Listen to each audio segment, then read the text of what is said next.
Show for tonight, the 2nd of July 2026. And we're going to stay with you until just about a little bit after 9 tonight. Now, I have to leave you early because I've got some commitments that I need to need to keep. So I will have to leave you early tonight. I promise that I will make it up to you because there are nights that I stay with you. Hello, June, until all 11 o'clock. So you can give me a little time off. All right, everybody, great. You know you all want. I want you to all know that you are very much appreciated by me. That I appreciate your love and I appreciate your support. But not going to be always available here. I'm not going to be always available and on time because I do have other I do have other commitments, and sometimes those commitments keep me a little bit off. But I do make a lot of sacrifice to be here with you, and I appreciate and respect my listeners. I want to start off tonight by saying something to the Jamaica Labour Party that you should respect, you see, your online support. I don't want to call them bloggers necessarily or vloggers or whatever the case may be. I just want to say to the party, Jamaica Labour Party, make sure that you are showing respect and regard to the people that are online pushing the party's agenda. I get the feeling that the party no rate some of them. Not about me. And I'm not about me. But I get the feelings that the party no rate some. And that is not good. Not good at all. Because I want to say this, and I'm gonna say it I want to say it genuinely. If the bloggers um if the bloggers come offline, the party is in trouble. I tell you the truth. The Jamaica Labour Party's communications apparatus is not sufficient to handle all that is happening here. And whether it is Rusty, Kimmy, Madame Speaker, Dujon, Squitty,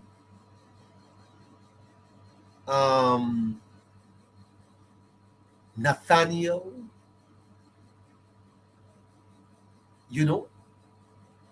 I believe the party ought to show regard for them. And when I say regard, I'm not speaking about monetary regard. I'm speaking about respect. I'm going to make one more point. That there is a distinction, you see, to be made between the Prime Minister of Jamaica and the party. Because I get the feeling that a lot of people support the Prime Minister. Because there are some in the party that them not associate, They don't. And I don't see how if you take that posture, you can be successful. Online platforms are not Don't des up. Don't des up. You mustn't take your bloggers for granted. And if you do that, and all of these bloggers should just come offline, there'll be a vacuum that the party cannot fill. And Nationwide can't fill it. I tell you that. The work that the Jamaica Labour Party bloggers are doing online, Nationwide can't do that. There are thousands of people. What I see these bloggers doing, they are fighting for the party. And not because I don't join their programs, mean that I don't appreciate them. I want every blogger to know that neighbor respect uno to the ground on the walk on. Every one of you. I want every blogger to know that I have the highest regard for you. The highest regard. And I don't get a chance to be on your programs.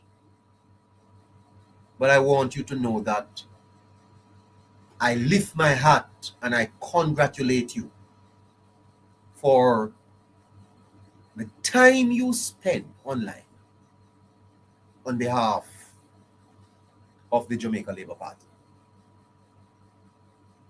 And I believe that the time has come for the party to show greater regard to its bloggers and online functionaries. That time come. And if the party don't take heed and allow the bloggers to be discouraged, they will suffer. Mr. Abkafitz Henley, Mr. Marlon Morgan, you all can't do this work here because the bloggers go into the gutter for the party. The bloggers go into the gutter.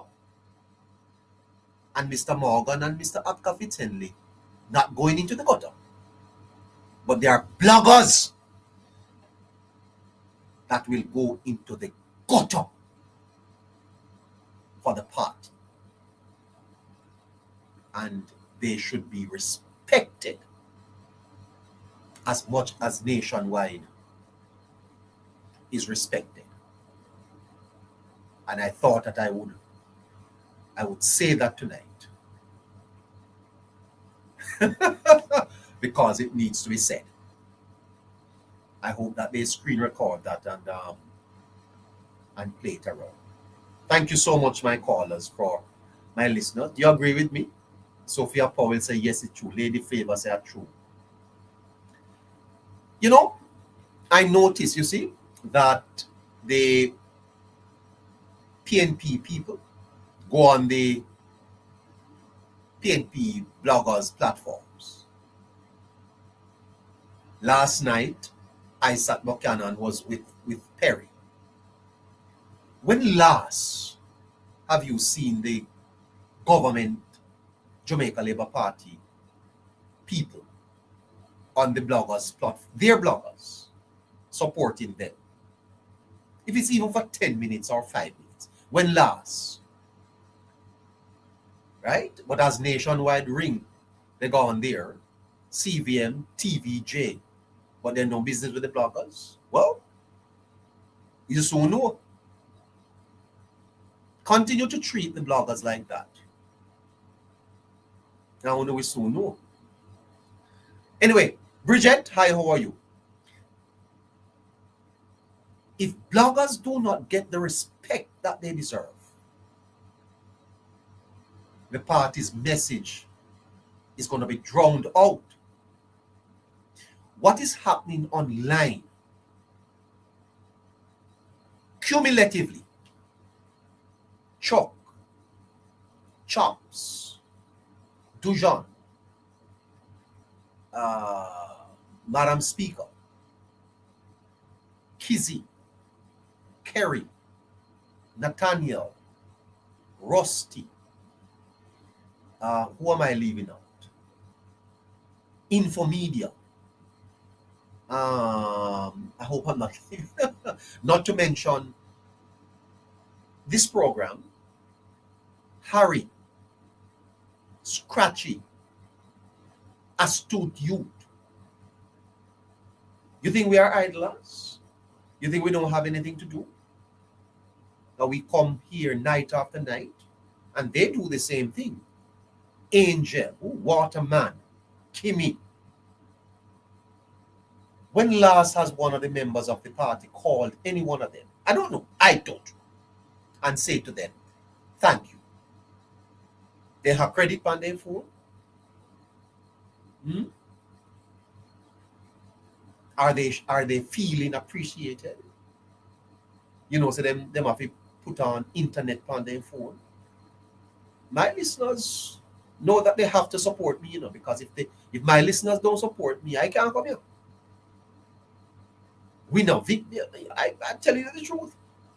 Any day that my listeners they refuse to, I have to pay internet light production cost.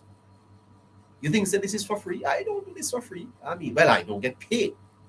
But the listeners have to know that if they do not support this program, it can't happen. We have never gotten a call from anyone to say thanks. Never. And look at the work that we do over here. No, I'm not complaining. I'm pointing out to you that fairness.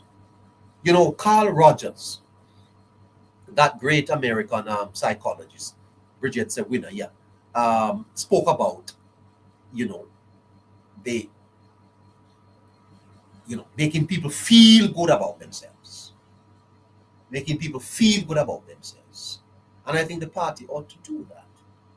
Jamaica Labour Party, you should do that. Make your bloggers feel appreciated. And don't be biased. Don't be biased. You know, not all of us have the same skills, you know. But there's a place here for Rusty. Rusty is not neighbor, and neighbor is not Rusty. Kimmy, she has a way of delivering. Squitty, he has his audience. Yeah. Chops, well, Chops is not so much of a word. Shock. Everyone has a different audience, but cumulatively, they're a powerful team online.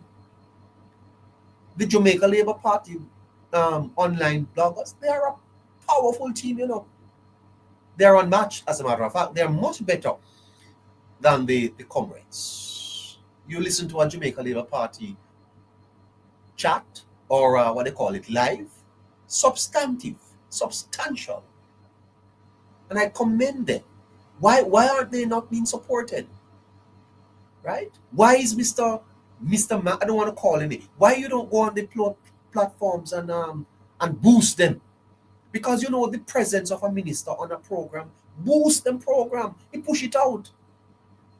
But when you look at the PNP's platform at night, every night, when Goldie not there, Julian did it. When Julian not there, Isaac did it. When Isaac not there, Nikisha Burchell did it. What happened to the Labour Party people then?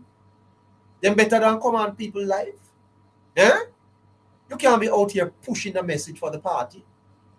And the party people feel like I said, then what? Them better, as I said, not me. Because I can talk for 2 hours here and I'm fine. Yeah, very busy. Anyway, I'd love to hear my view, my callers on these interesting points. Where is my moderator? My producer, where are you? I agree, neighbor. They don't respect the bloggers. Yeah, there you go. She said, I agree. They don't respect the bloggers. I don't get that feeling at all, man, that the bloggers have got the type of respect that they ought to get. The type of respect. You know, I don't want to be too explicit, but I've seen people up here calling me, sending me messages about how they are having difficulties and nobody to even call them and say hi. It's wrong. Scratchy is here with me. I wonder if I know. It's wrong. It's wrong. You have to make people feel good. You have to make people feel appreciated. They will do more. When people feel that they are appreciated, they will do more. Grace the platforms with your presence, man. If it's even for 5 minutes, come up and say, I have a statement to make. If you're afraid that your people will answer some question, don't answer no question. And you cannot be selective, really. You go someplace, you don't go some. What go on? What go on? Anyway, I have lots to say, and lots to say. Good evening to you, Scratchy.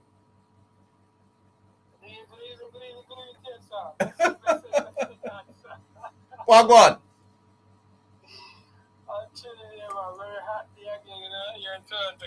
Yes, boy, I tell you the truth. The heat is on in Jamaica too. What's happening with this summer, man? But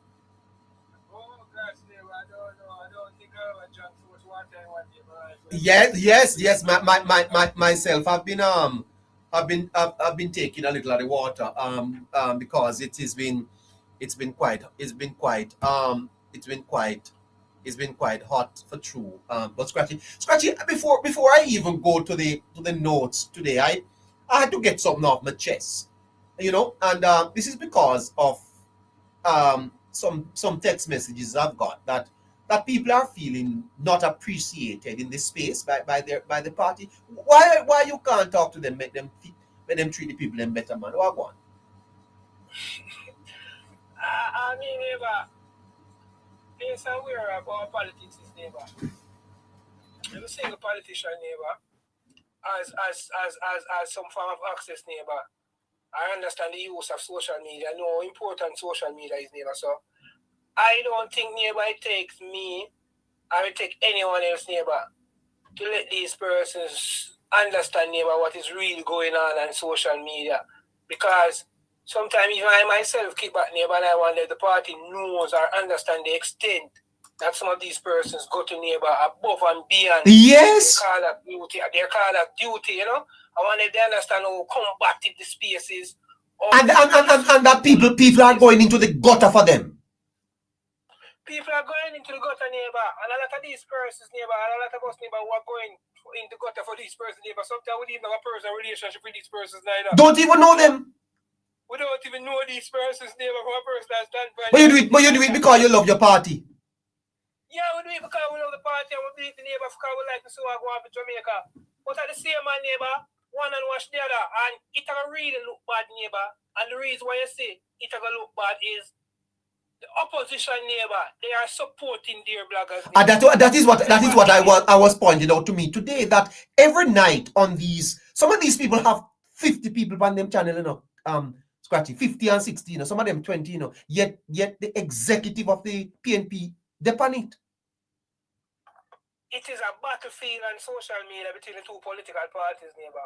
And when time you have the opposition, neighbor, members who continue to support their bloggers, neighbor, and their bloggers who you see them supporting, neighbor, no much, neighbor, compared to some of the Jamaica Labour Party bloggers. Yes.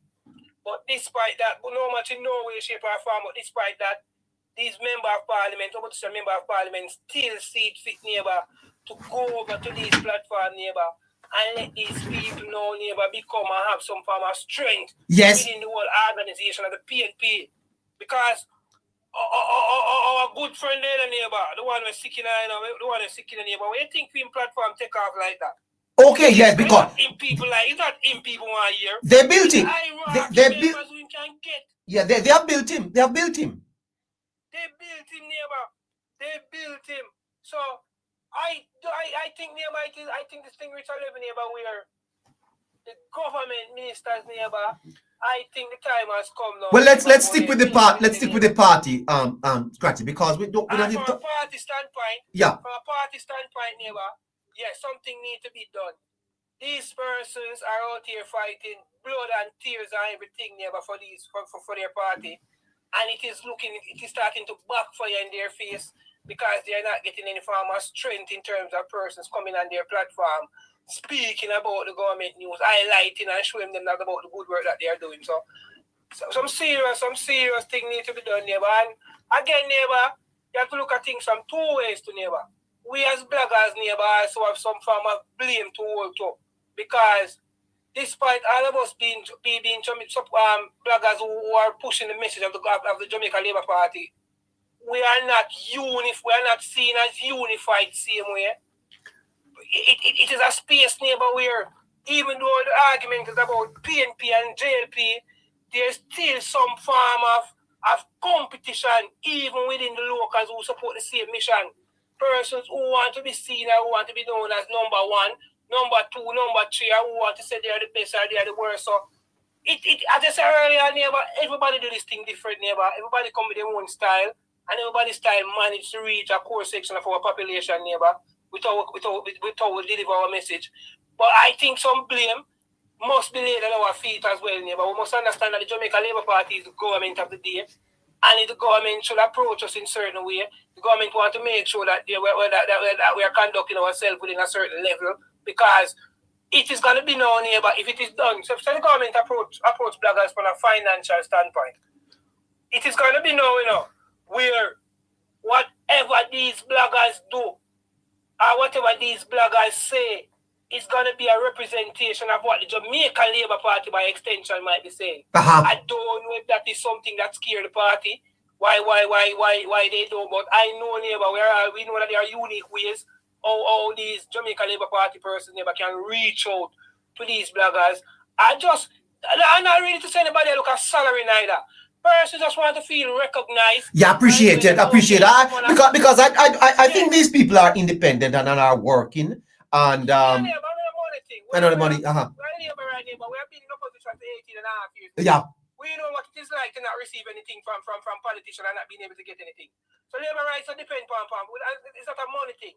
It's just persons want to feel appreciated, Yeah. After coming off a 4-hour live, defending the party, you want to know that at some point in time, some high-ranking member of the party can come back on your platform, come give you back at 10 minutes and say, yes, we respect and we see and we hear what I want. I would like that. Yeah.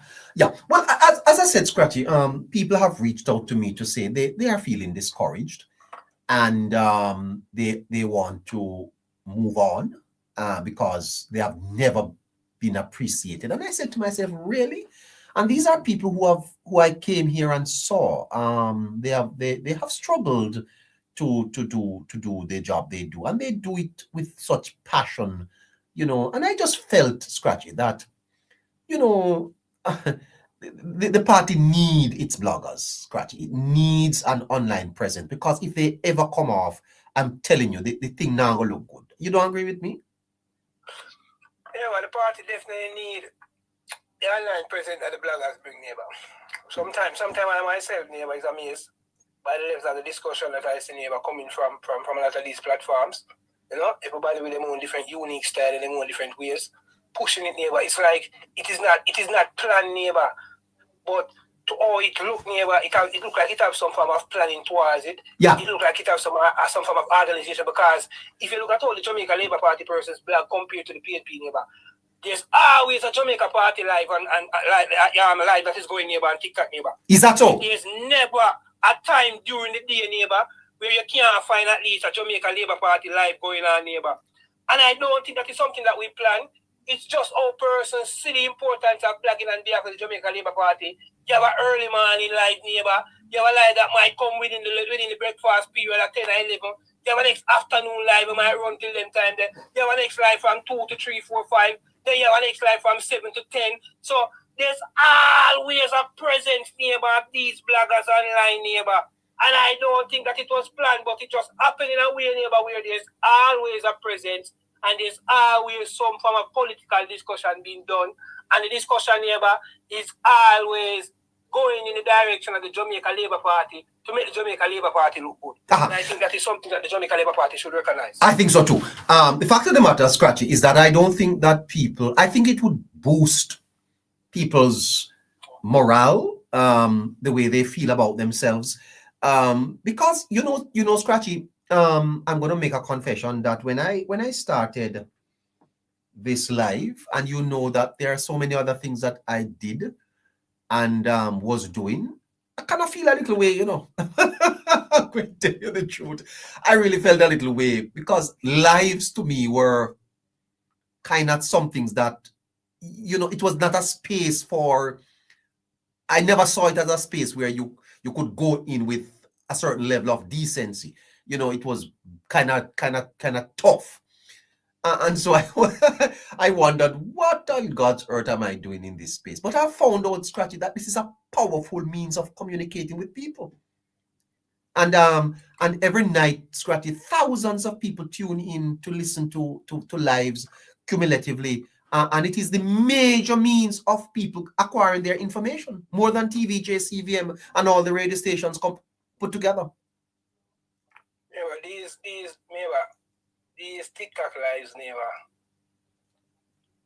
These things are not a joke, neighbor. The impact that these lives have, neighbor, are persons, neighbor, who directly look to their specific bloggers, neighbor, for their information, neighbor, and what is going on. They have strong belief in these persons, neighbor. They have they know, they might don't know some of them personally, but they develop so much trust in them that because they like the way they deliver their content and their information, neighbor. So it goes to show, neighbor, how impactful these bloggers are, neighbor. Every single blogger. They are on this platform, neighbor. I've had some persons who reach out to them in some particular way, and reach out to them and want to be friends with them, want to get to meet them or something, because of how attached these persons have gotten to them.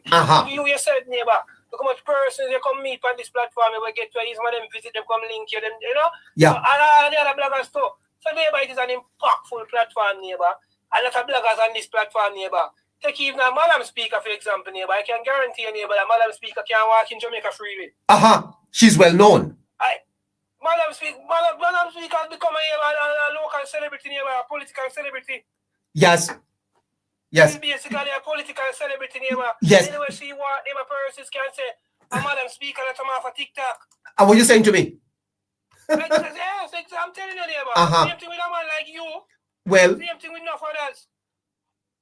Yeah. Listen to this, Scratchy. This is Nationwide reporting on Pellucid Perry. He made Nationwide today to see how wide these programs are. In the eyes of young people, the whole of we own, the whole of we near hurt, where we back a hurt, where we can certain things and who now died and buried, I do whatever them want to. I live my reality, and we can tell you, when me bathe and put on my clothes, coming like bathe, me's a man as a Rasta man. Well, I'm not speaking about the bathing part, but that's Nationwide publishing, bringing up Pellucid Perry, Scratchy. Oh, that's not Perry, neighbor. Yes, it's Perry. No, but the person talking a while ago wasn't Perry. It was Mr. Buchanan. But it was on Perry's program. Yes, it was on Perry's program. Right. Yes. So the point is there is in other words, I think that that traditional media is now listening to social media to see if they can get news.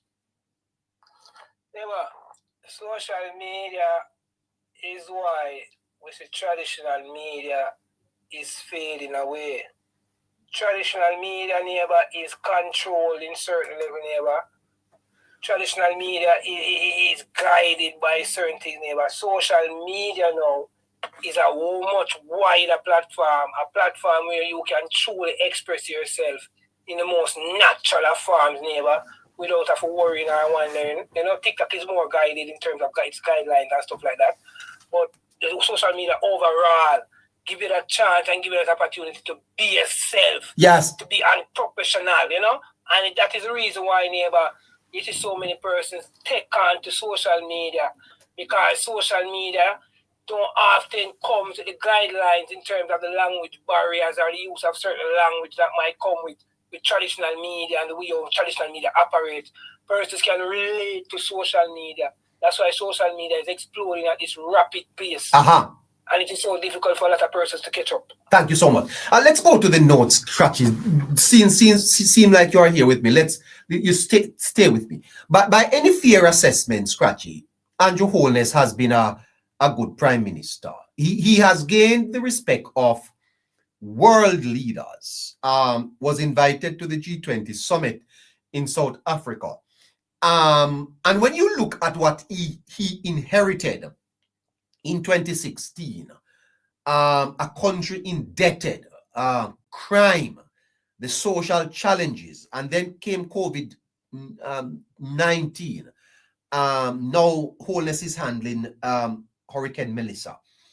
And yet, Scratchy, people are protesting. When I go online and listen to the criticisms of the Prime Minister, Scratchy, doesn't it not concern you that Jamaicans are being ungracious or ungrateful? How do you explain the type of opposition towards this Prime Minister? It definitely concerns me, neighbor. It definitely concerns me, neighbor, because it's not like it's not like the criticism, neighbor, bears any justice, neighbor. Yeah. The criticism, neighbor, is unwarranted, neighbor. And Jamaican Holness don't deserve the level of criticism that he's getting. And Jamaican Holness, neighbor, might be the Prime Minister, neighbor, the single Prime Minister, neighbor, who's responsible for the transformation of Jamaica in so many different ways. Because you talk about 2016, neighbor, when you look at 2016 and all the social ills that Jamaica, all the misery index that Jamaica were suffering from, neighbor, from over an extended period of time, neighbor. Even if it's not fully functional or it's not fully fixed, neighbor, Andrew Holness, neighbor, has brought significant changes, neighbor, to each and every single social ill that was affecting Jamaica from 2016 to now. And the biggest one of all, neighbor, was crime and violence. Yes. Crime and violence was the biggest one. And Andrew Holness, neighbor, has managed to slash crime and violence by over 40%. When you look at even poverty, neighbor, poverty was something that was prevalent and very high at that time. Yes. Andrew Holness has managed to slash poverty, neighbor. When you look at something again, neighbor, called unemployment, Andrew Holness has managed to slash unemployment, neighbor. And I want you to also mention that it is the Jamaica Labour Party why people are going to hospitals for free and school fees this year will be zero. Jamaica Labour Party. When you look at it, when you talk about hospital, neighbor, we talk about healthcare, neighbor. It is this government that has added more, what they call it, neighbor, some more non-communicable diseases to the NHF, neighbor, where persons can now get free prescription or get prescription at a discounted rate at a certain level. It is the Jamaica Labour Party, neighbor, when they talk about health, who are sent over 500 persons, neighbor, in different to universities in different states, giving over 500 scholarship for persons, neighbor, to go to university to get their degree, neighbor, in segment that's controlled, that has to do with the overall health sector. Not just to become nurse, but every single sector that has to be with that is within the health ministry. These 500 persons were given over 500. We're giving scholarships to go to university to practice something that has to do with healthcare. Where they will be bounded to come back within our healthcare system and offer their service. So how do you explain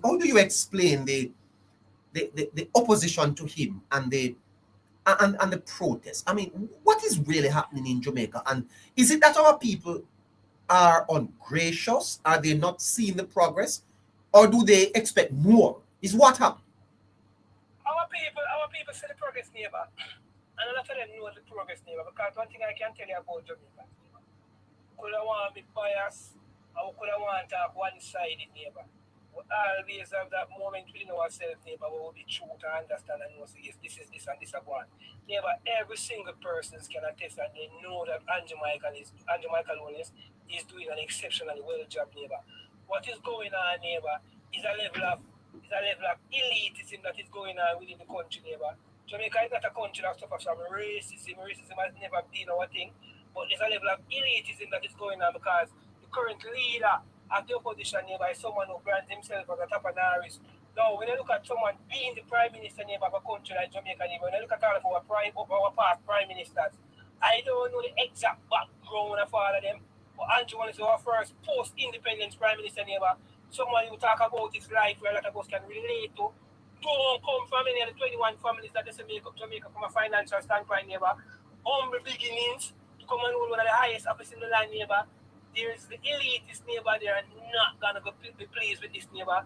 They're not gonna feel like they're giving up their authority or their power that they have got neighbor to family pass on or any will or anything like that or any trust fund.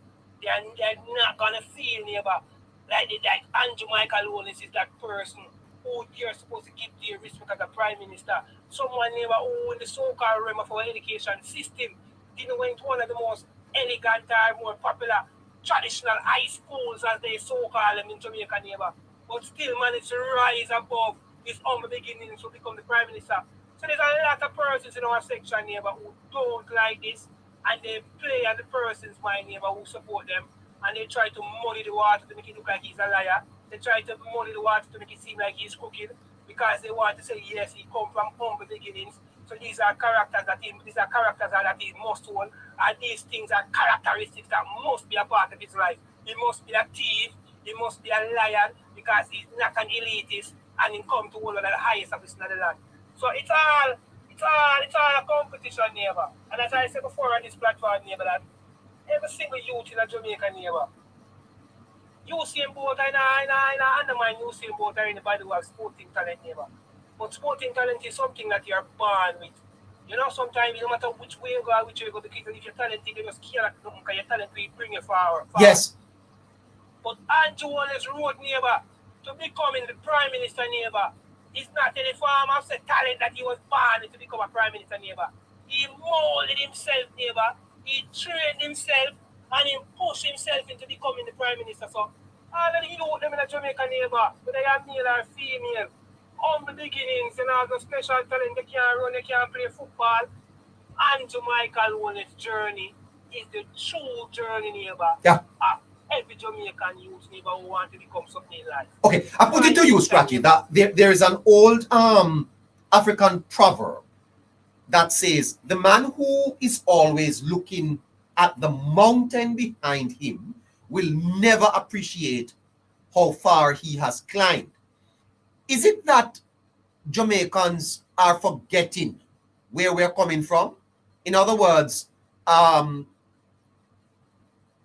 they keep looking back at the mountain and then not looking at the path forward. What is happening? Why Jamaicans are being so ungracious right now? Neighbor, every single Jamaicans who are being ungracious, neighbor, whether they are from civil society, whether they are tapanarists, or whether they are a middleman neighbor, I'm going to say something new. They are all crooked neighbor. Only crooked persons neighbor would not like to see the advancement of Jamaica. Neighbor, Jamaica, all the persons neighbor who is against what is going on are persons who neighbor who their way of earning their income in the past neighbor. Jamaica Labour Party or through this government neighbor has destroyed that with the change that the economy has changed, the evolve that the economy has evolved neighbor. There's no space for these persons to pull them on certain funds and stuff like that. Yes, Scratchy, but these are not people with resources. The people I see gather in Crossroad are not people with resources. These are people that are struggling. Well, struggling in the sense that they don't have resources. Yes, neighbor, these are not people with resources, neighbor, but they are not only people with no resources, neighbor. They are also people who lack critical thinking.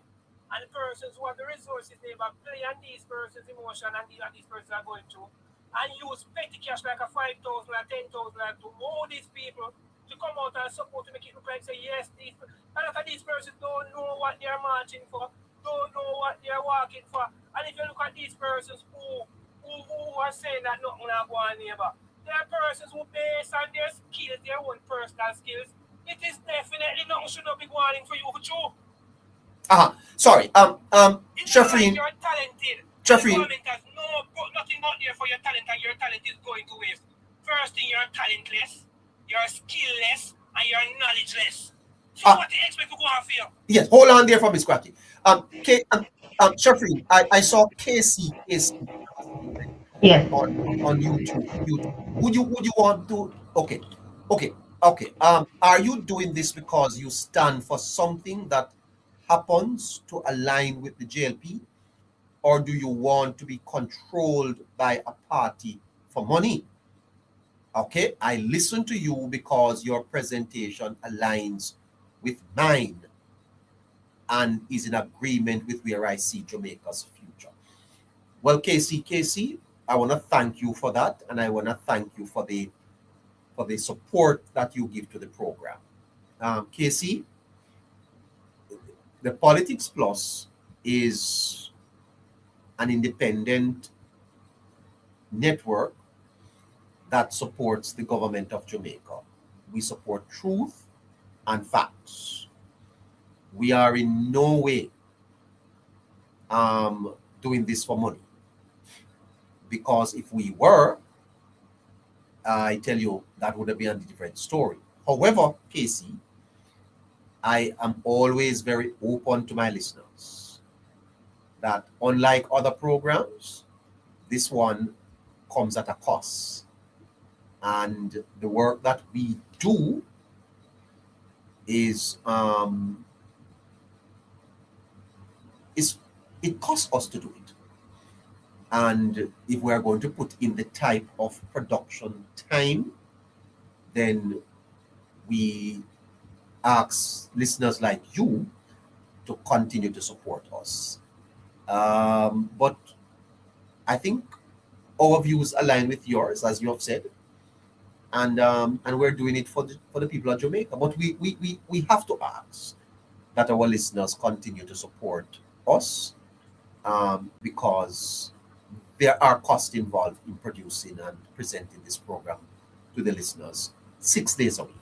All right, so I hope I answer you. If I didn't, then I ask that you can ask another question. I have Scratchy with me.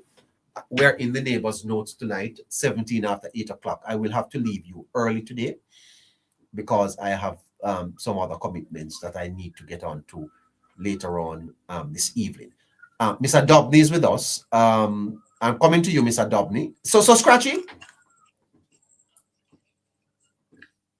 Scratchy? Hi, neighbor, how are you doing? Mr. Dobney, good night to you, sir. How are you? Yeah, let's start with the yeah. I could sit and listen to Scratchy all night. Hello? Yes, man, I'm hearing you, Mr. Dobney. Hearing me well? Very, very well. Yes.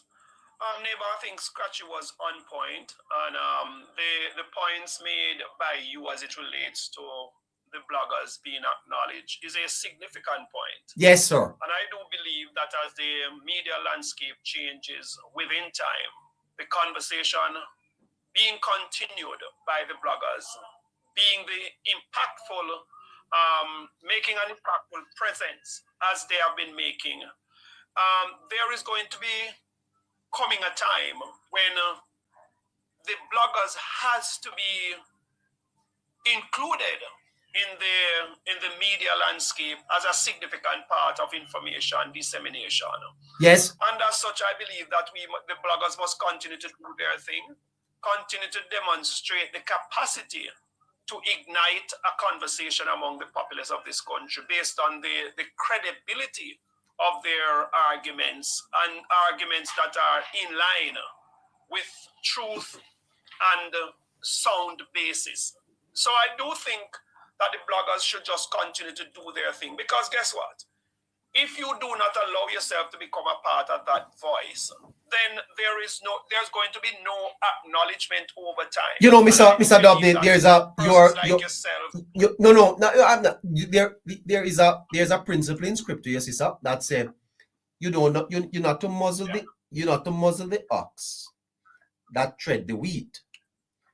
In other words, if you're going to work the ass, don't tie up his mouth. Allow him to crop a little, because such allowance gives him energy to continue. And I want to be clear, because I don't want to be misquoted. I raised this point because of a concern that was raised with me. What I am saying, sir, is that encouragement sweeten labor, and that if we are going to protect the value of what we have online, these people need to be appreciated and respected. That's all I'm saying. Absolutely, neighbor, and that goes without saying, and we have to acknowledge that with thumbs up, because guess what? Everything costs something, and the more the bloggers exemplify themselves as a part of the value system of communication within, especially within the type of environment within which we exist now, where there's a battle for the minds of people. The bloggers has played a significant role in this regard. Yes. And as such, I do believe that if we are listening, in other words, they said, reading the room, reading the mediascape, and understanding that people are not so much gravitating to mainstream media. You know, there was a point in time when everybody would gather around TVJ at 7 o'clock in the evening and 6 p.m. at midnight, at 8 o'clock. That is slowly declining. And that is what must happen. Now, as I've said last night, and I will say it again, there has to be a build-out of JIS, which means that the information flows not just to JIS in a very significant real-time manner, but it must flow. You know, I'm going to make a suggestion that hold on, Mr. Dobney. Hold on there, Mr. Dobney. Would have exemplified themselves. He's not hearing me. Hold on there, Mr. Dobney. I'm going to make a suggestion that they form a bloggers association, and that Chuck Findlay become the president of the bloggers association.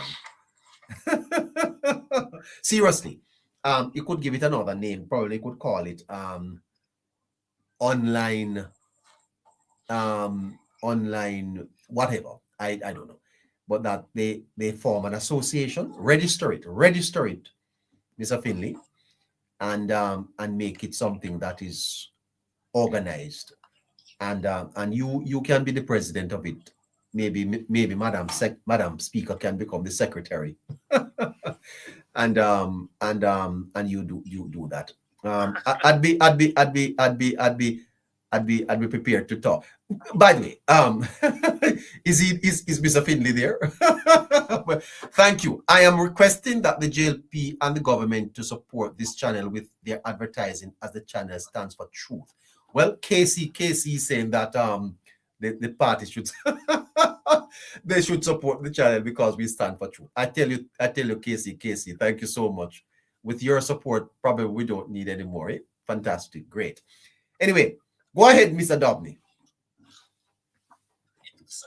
And neighbor, the pathway of acknowledgement and support for the blogging community is a significant one. And I do believe that as the bloggers become prominent and dominant in carrying the message, in supporting the administration of the day, I do believe that at some point in time, and you said it right, Scratchy spoke about the disorganized nature where there's what you call an unhealthy competition about who is number one and who is number two. The blogging community do represent a significant part of the mediascape in the now. It is called the new paradigm of information dissemination. Yes. And so we have to accept that. And I do believe that at some point, the party hierarchy on both sides of the fence will realize that they need to embrace their bloggers in getting the message across, because the bloggers are who people are listening to now. Yes. Everybody have an instrument in their hand. Everybody is on TikTok or YouTube, whichever media they can get their, they prefer choice of media, and they are getting the bloggers there. So I do believe that as the conversation continues, there is going to be an acknowledgement. And indeed, I feel that there is going to be tremendous support coming to the bloggers who would have exemplified themselves. And Well, I must say that I think some are feeling a little underappreciated. I must tell you. You know something, I made this point to you last night, Mr. Dobney, and it is important because I see the government today launched Sparks, which is a fantastic road program. But it is very, very important, you know, Mr. Dobney, that the party in government stay connected to its support on the ground, you know. And that is where the bloggers come in very, very effective and handy, you know. They are branches of the party, you know, sir. Very important, you know, Dobney. You're breaking up, neighbor. Uh-oh, I am breaking up. Neighbor, you're breaking up. You're breaking up, neighbor, yes. I'm not so sure what is happening, but okay. Am I breaking up? Back now. Listeners, tell me if I'm breaking up. You're back now. We hear you now. You hear me now? Did you hear the question I asked you, sir? Hello? Go ahead, repeat. I'm saying to you, sir, Yes, that just say it again, neighbor. the bloggers are like. That's just TikTok, neighbor. Huh? Hello? I'm not so sure. Hearing you, neighbor. I'm not so sure what is happening. All right, Astute, go ahead, Astute, because I'm not so sure what's happening to my voice here. No, man, we're hearing you now. You can go. We're hearing you now. Okay. Go ahead. Yeah, I was saying that a party in government need to stay connected to its people on the ground. The opposition does a better job of it because they have the time. They have more. Government ministers are busy. They are flying overseas. They are attending meetings, etc. But even so, bloggers are like branches of the party. They help the party on the ground to keep the party's message current and to its supporters. And in that regard, Mr. Dobney, I think they should be appreciated and recognized. Well, neighbor, you said it exactly right. The party, the government ministers, etc., all of them has a portfolio responsibility that has to do with managing the affairs of government. And sometimes, you know, they will lose sight of the ground. But where the party is concerned, what I would suggest is a more robust party structure that understand that the party have a responsibility to keep connected with the ground. It's bloggers, the information dissemination, all of that. Because sometimes we are guilty of circulating information among ourselves. And the truth be told, you have to have what you call the catalyst or that mechanism that allow the information to reach far and wide. It must connect with the grassroots. In other words, what you say and what you mean and what you want to be understood must be consistently repeated. And in other words, you must have a check and balance to say whether or not the information is reaching and whether or not it is resonating with the people. Because if you are hearing the negatives, the misinformation more often than you are hearing the positives or that which the government wants to disseminate, then you're understanding that the structure is failing. Fantastic. I do believe that if you give value to the bloggers and give value to the different layers of the party on the ground and allow the party people on the ground, the bloggers, etc., to get the information in real time, then you will know if the information that you are giving is coming back to you in a positive way, and the mediascape is reflecting that and manifesting that, and more people are talking about what you want them to talk about, then you realize the indicators would have indicated that you are winning the battle of misinformation. Yeah. What is happening now and seemingly happening is that the misinformation may very well be winning. Well, and that was guard against. Yeah. So your point made, neighbor, is to inject some positivity, some support to the bloggers to be more effective in carrying those information forward to the grassroots. Yeah, and we're the party. Hold on there, Mr. Daphne. And where the party recognizes deficiencies, they can offer that through various means. Maybe you know. The question is whether or not they have yet realized it. Well, hold on there for me, please. Question that must be asked. Hold on, Mr. Dobney. Yet realized it. Hold on. As Astute, what's your opinion on this? And what are your comments on an association or a company that is formed where these people could be Well, I want to echo the sentiments because I was thinking the same thing as that Mr. Dobney expressed, in that we have to understand the media landscape and the space that we're in right now. Now, specific to your question, organization always helps when trying to forward any movement. Any form of change that you're trying to implement, it is always essential that systems are in place and things are organized. It's just like a business. When you implement systems, you're able to scale at a larger level. Now, for me personally, I don't need any external validation. And the reason I say that, I understand that my very life, because neighbor, it's not like I didn't live it and somebody has to tell me what the PNP did. Nobody has to tell me what the PNP did. I lived in it. And you made a statement, and you made a proverb. You recited a proverb about looking at the mountain behind. The only difference with this mountain is the people who are trying to spread propaganda and propagate misinformation and disinformation don't care about the mountain behind them, because what they are focused on is the lifestyle that they got so used to. There was a time, neighbor, where if it was thought that you supported the Jamaica Labour Party, you got no benefits from government. Yeah. But hold on. I am suggesting not you, Astute, because no, man, you are not a host. You don't host. Hold on. You don't host a program. No. But you are a contributor. Now, you may have certain values that guides and guard you, but others may not.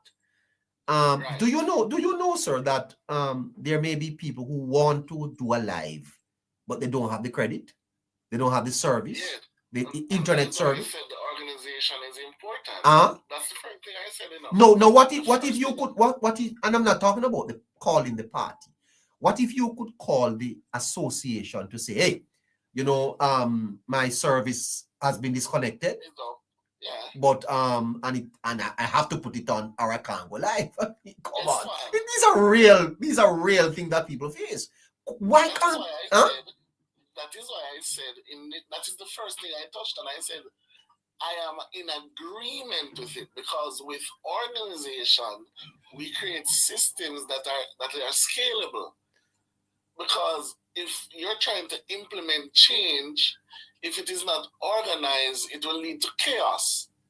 So I am saying, yes, it is important that something like that be implemented. I then went on to say, personally, that is why I said it, so I am in agreement with it. And then I am touching a point to say, me personally, even if I'm going to go live, nobody has to pay me for it, but I am for the system being set up like an association. Yeah, but I don't want us to think to talk about pay, because I don't want people to be misled here. I'm not speaking about pay. What I'm speaking about is recognition. What I'm speaking about is appreciation. And if there are incentives to be gained, so be that. Yes. I have said from time that the Politics Plus network costs money to run. Okay, that is not, we've never hid that.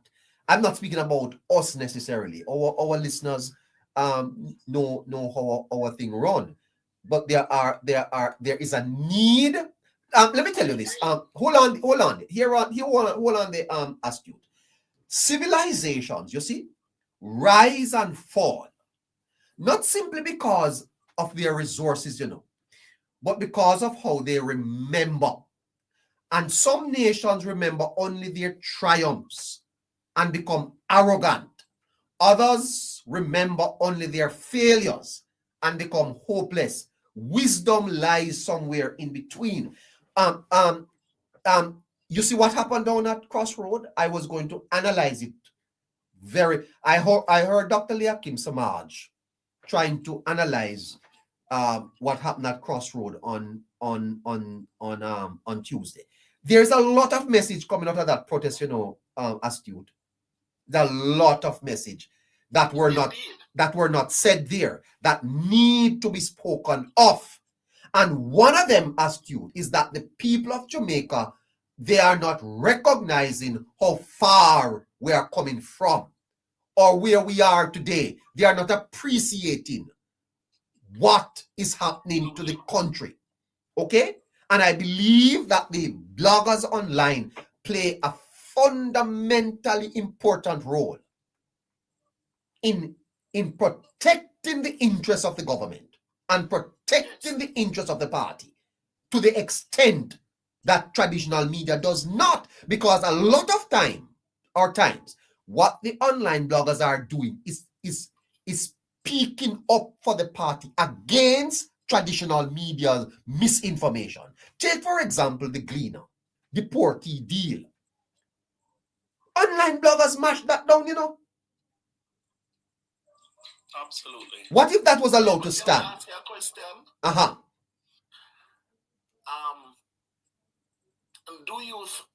Two questions. One, can you give any other example of a democracy where its people experience severe austerity and was brought out of that and turned against the government that brought them out of that? Well, I would have to research it. I would have to research it.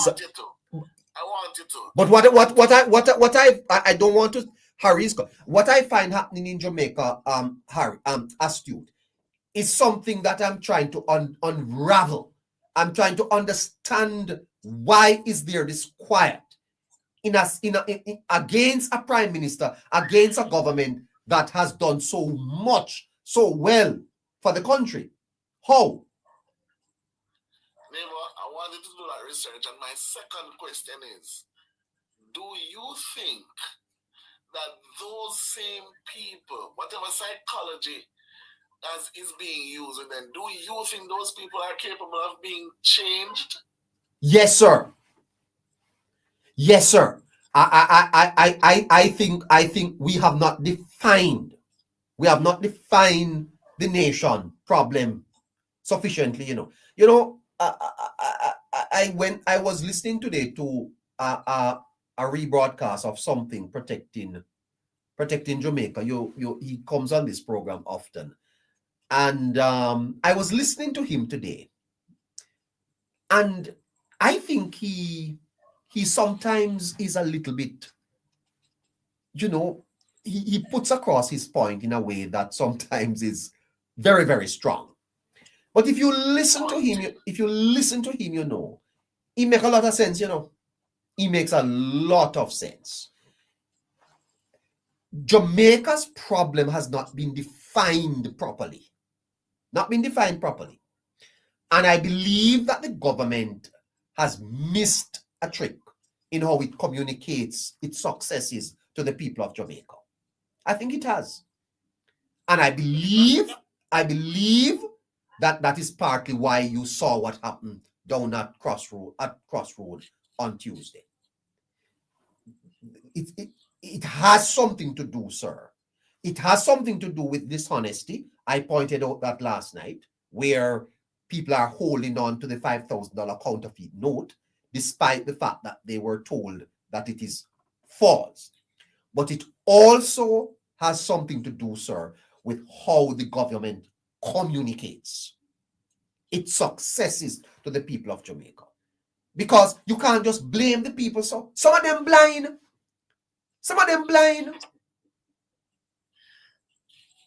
Indeed. And some make themselves blind because they refuse to accept the now and the then. Neighbor, you can also ascribe this to our current generation. And there used to be a fusion within the seniors and in other words, our children and our grandparents. The grandparents scenario, where we understand that child rearing and the village culture is something that was very effective in allowing information to move from our seniors to our young people in the now.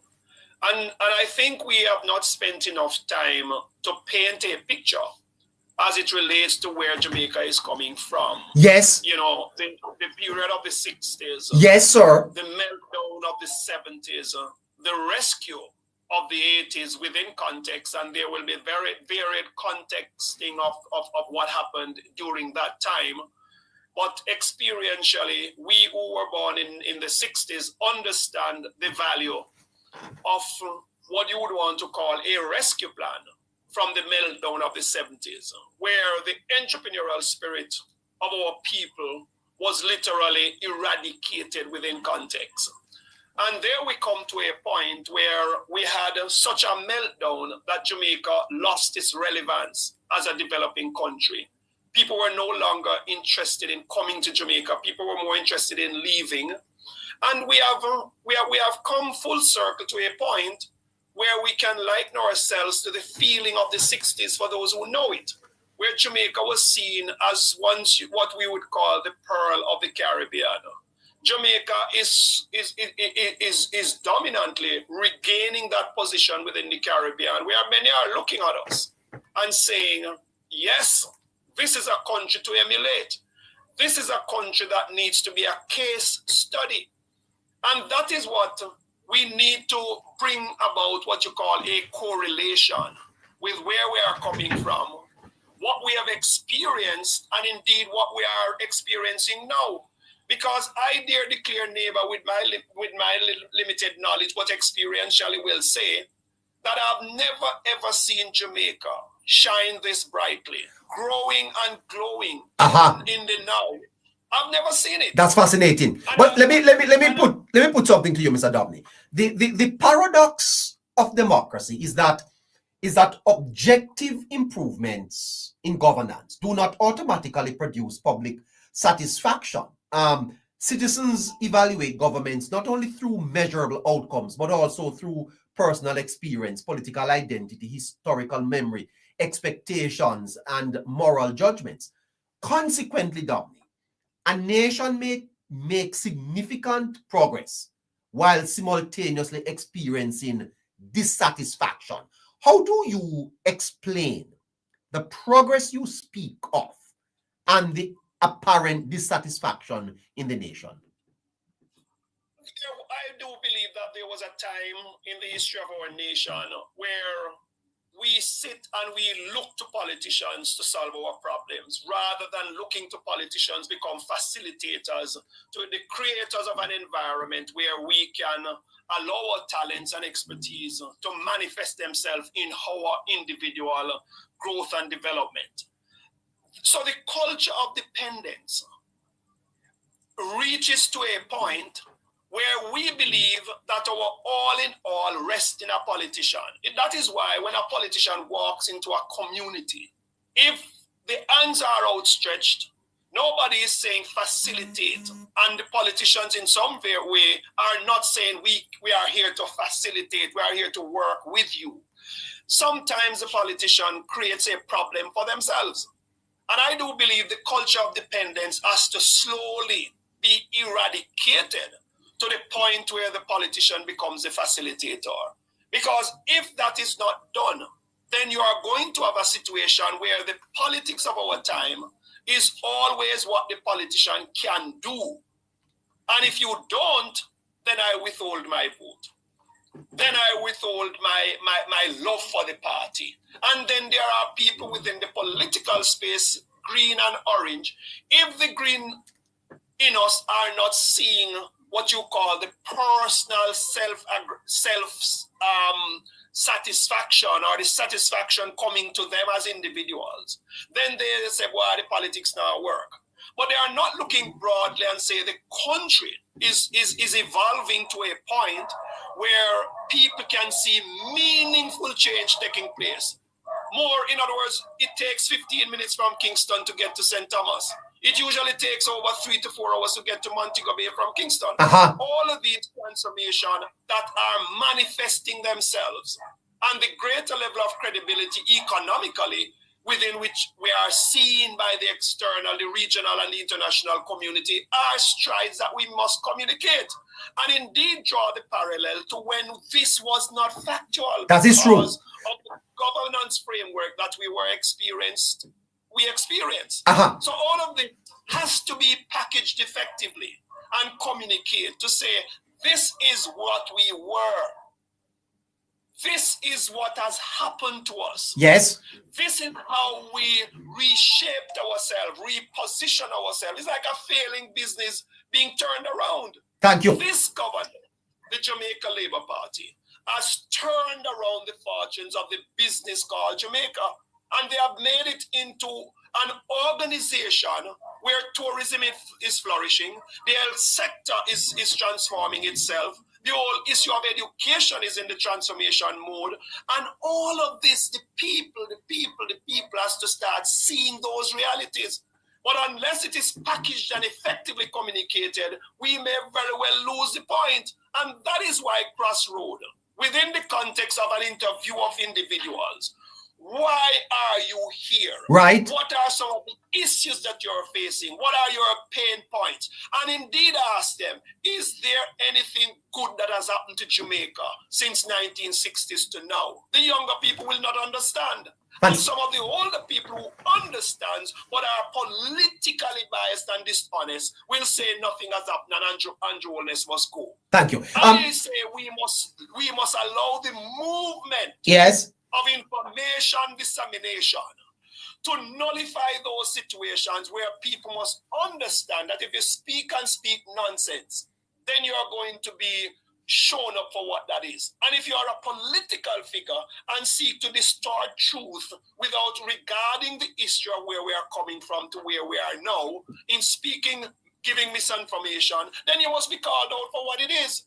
I do believe the blogging community is positively positioned to continue this mission of nullifying misinformation. And I come back to what you're saying, neighbor. There must be an acknowledgement. There must be, and they cannot not do it.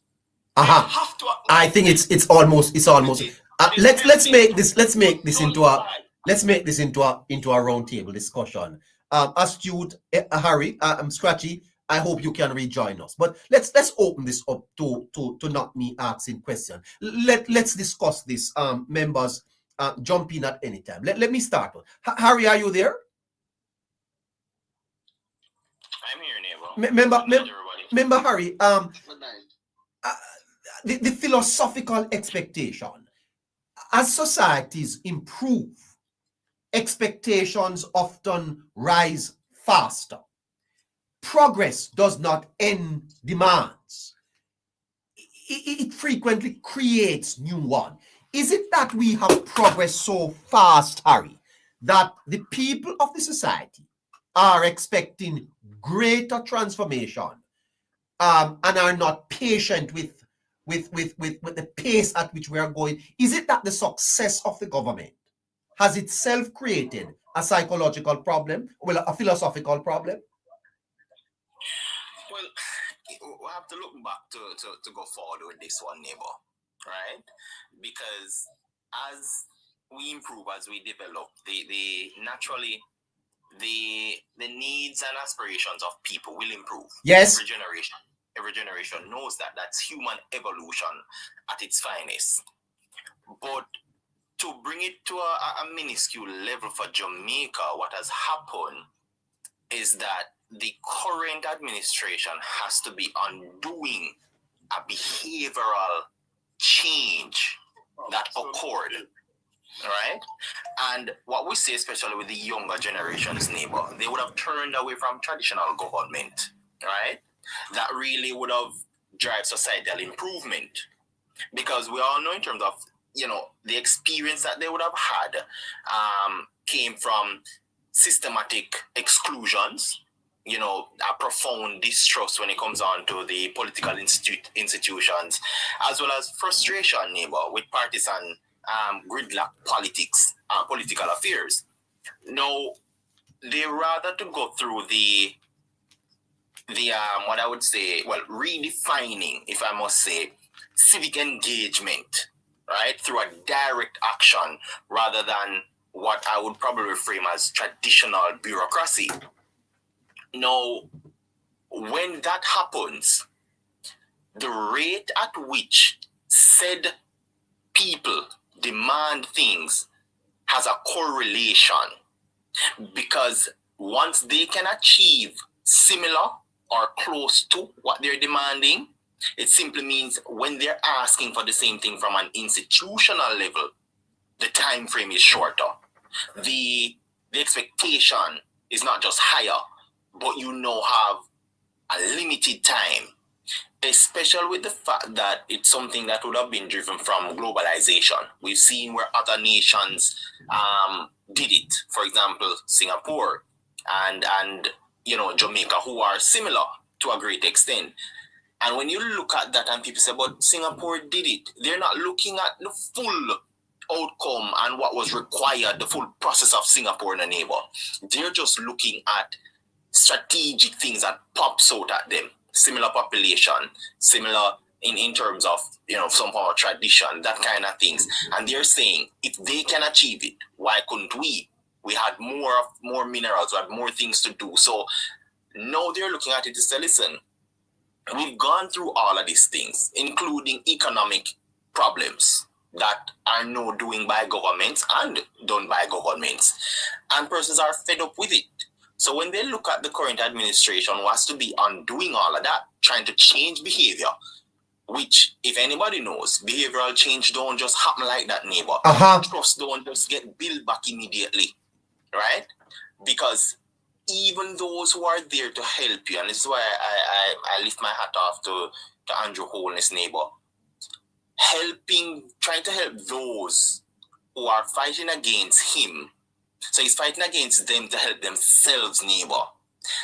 That sums up the level of fight that you have to do the right thing, to help move the country. And this is what you're finding yourself in when you are now a representation, or in representation of politics or government overall, because you have to be delicately juggling so many things that you didn't even start. Yes. Not part of.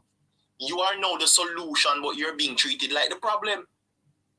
And those who know that is the issue will still try to bring back in the minds of people that, hey, you still can't trust them. Case in point, misinformation, misalignment of misuse of words in specific areas, like what the Gleaner did, to trigger that distrust in the memory of people, because they want you to see those persons in government, not the opposition, those in government think they can wield more power. So they're going to say, listen, at them politician, they did make you feel back then, and them are still politician playing on these things, neighbor. So while the people would be demanding more and giving you a shorter time, it becomes even harder because there are so many other ways for these said people to do it themselves. So the civic engagement, as I mentioned before, has become more personalized rather than institutionalized. Fantastic. Astute. Progress does not end demand. Is our progress creating new demands on the government by the people? Neighbor, I want to answer the question, yes. However, it is a more nuanced issue that even Harry pointed out.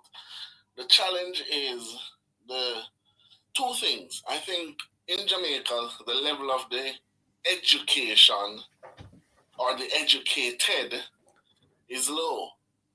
People, you have most of the population who are only exposed to secondary education.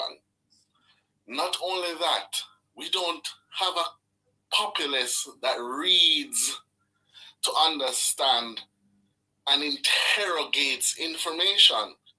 Then that is coupled with the mentality that was brought on the people as a result of poor governance. So we see the deleterious effects of poor governance affecting every length and breadth of the society. The people who know better, however, use that to their advantage. Because, neighbor, I want to let you know, when you study political science, these people literally employ social scientists to come up with strategies to win elections. So, for example, I use one key example of what we all experience as an anecdote. The 28 bank accounts. You notice that even after several reports came out to say there is no such thing, as well as the opposition leader has more than 28 bank accounts, these people still said, how the Prime Minister have 28 bank accounts? It echoes the point that also Scratchy made, where he's saying we're dealing with an elitist, oppressionist, and obstructionist opposition that also leads to a further deterioration of our values and our morals. That then comes and compounds where people, with the distrust that people have, which was even brought on by the government that did so many ills. Because remember, in a neighbor, there was a time when almost every month you're hearing of a new scandal. So there was an association made. It's like conditioning neighbor. Every time I see a particular stimuli, it reminds me of something. Politicians remind me of corruption. So no matter how this new set of politicians are doing something different, the stimuli still remains the same, which is the politician. And as a result of that, they still associate politicians to corruption, no matter what their eyes see. So as a consequence of that, we are having to deal with a mind issue, which is the psyche of our people. We're having to do with a education issue, which again is as a result of poor governance, because we don't have any money to educate our populace. And then we're having the elitist challenges, where these people up here, the so-called 20 families or however families who want to remain in power, use that to their advantage, and they bring forward people who don't know better. And they get the same people. So the same people who we're trying to save don't want to be saved. Okay. So that is our challenge. Dobney? Or are paid not to be saved. Yeah, we are, I think, Astute and Harry has eloquently mirrored the situation that we are in. And that reality stems from the fact, as you rightfully say, the elitism, and Joel should not be the prime minister. And within the same circle of the politics, there are persons within the same circle who believe that they are better placed to lead this country. Yeah, and but so speak specifically, Mr. Dominic, to how can a nation have made such progress and yet the level of dissatisfaction remains? What's causing? Well, politics has to be redefined, and that comes through education. You have to redefine the politics of things. You have to understand that the whole issue of politics being defined as from the people for the people has to manifest itself. In other words, the politicians have to have a changed behavior, a changed posture, a changed reality, something that can be seen and felt, that they are not seeing themselves as the elite within context. And when I'm elected, I'm now the member of parliament. And when I come through your community, I must be looked upon within the context. And within context, you should become now even more. Have we created expectations that we can't meet at this point, Dobney? Have we? Absolutely. I do believe absolutely we have. And that is why, because, you will walk and you will campaign on the ground, and you give every single person that you meet an idea that you're there to solve their problem, rather than to say to them that I want to become part of the solution, you being a part of it too. So they're what you call an interdependence rather than dependence. Yes. Because if there is no interdependence, then you are always going to think that if your road is not done, it is because the politician is marginalized. Because in truth and in fact, during the election, the politician promised that the road would have fixed. Absolutely. And so what you call is flawed promises. And so we have to get back to a point where there's a level of education of a people that says, this is where we are. You have short, medium, and long-term objectives. We are going to create a climate so that you can get a job. We are going to create a climate so that you can be educated. We're going to create a climate where all of us can coexist, because guess what? The political directorates are indeed a microcosm of society within context. And so you have to look at the same people from the community are now there and operating within the context of an elitist structure. When the people need to feel that you are a part of us, how is that going to be done is what is the biggest problem that we face. But Mr. Dabney, isn't this also the point that we have exposed our people since independence to more politicking and politics than governance and exposing to government? Because if you look at it, in order to win an election, we amplify the effects of politicking within the last year close to an election, rather than properly inform, educate, edify through governance. So and when I said we, I'm speaking in terms of those who would have wielded the power over our institutions. So people are not exposed to what it should be, but rather to what they have to do to get and retain that power.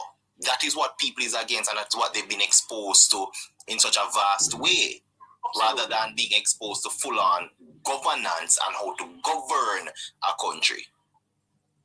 And you have said it right, Harry, because the whole issue of re-educating our people to understand their role. I've coined a phrase, well, not a phrase, but a school of thought which speaks about the pillars of responsibility in nation building.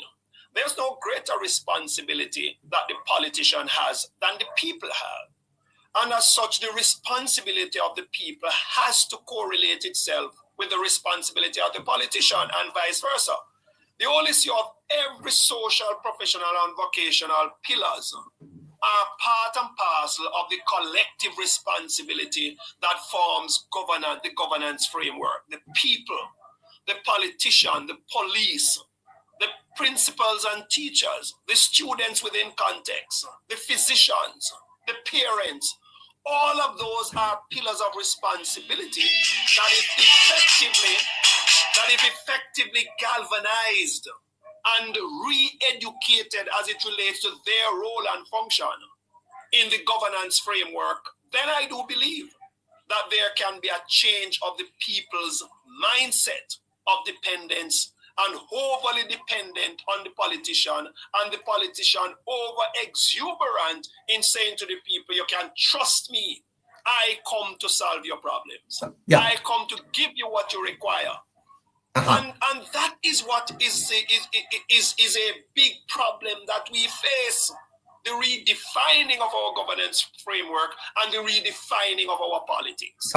You know, Harry, I am intrigued by British politics. I watch a lot of what happens there, and I note something different about the way they practice politics. Harry, it is not personal. It is always about the issues. When you listen to the opposition leader in the UK, she's never attacking Keir Starmer.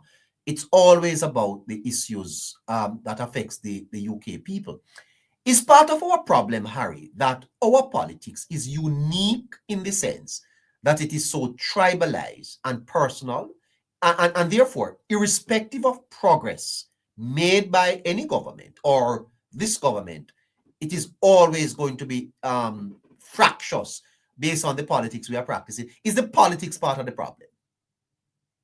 The politics is a major part of the problem, neighbor, because you always hear us said, we shape society as society shapes us, right?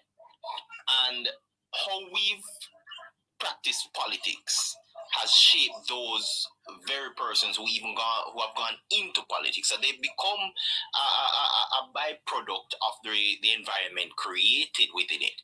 And the environment that the people are exposed to, neighbor, are not one that transform nations.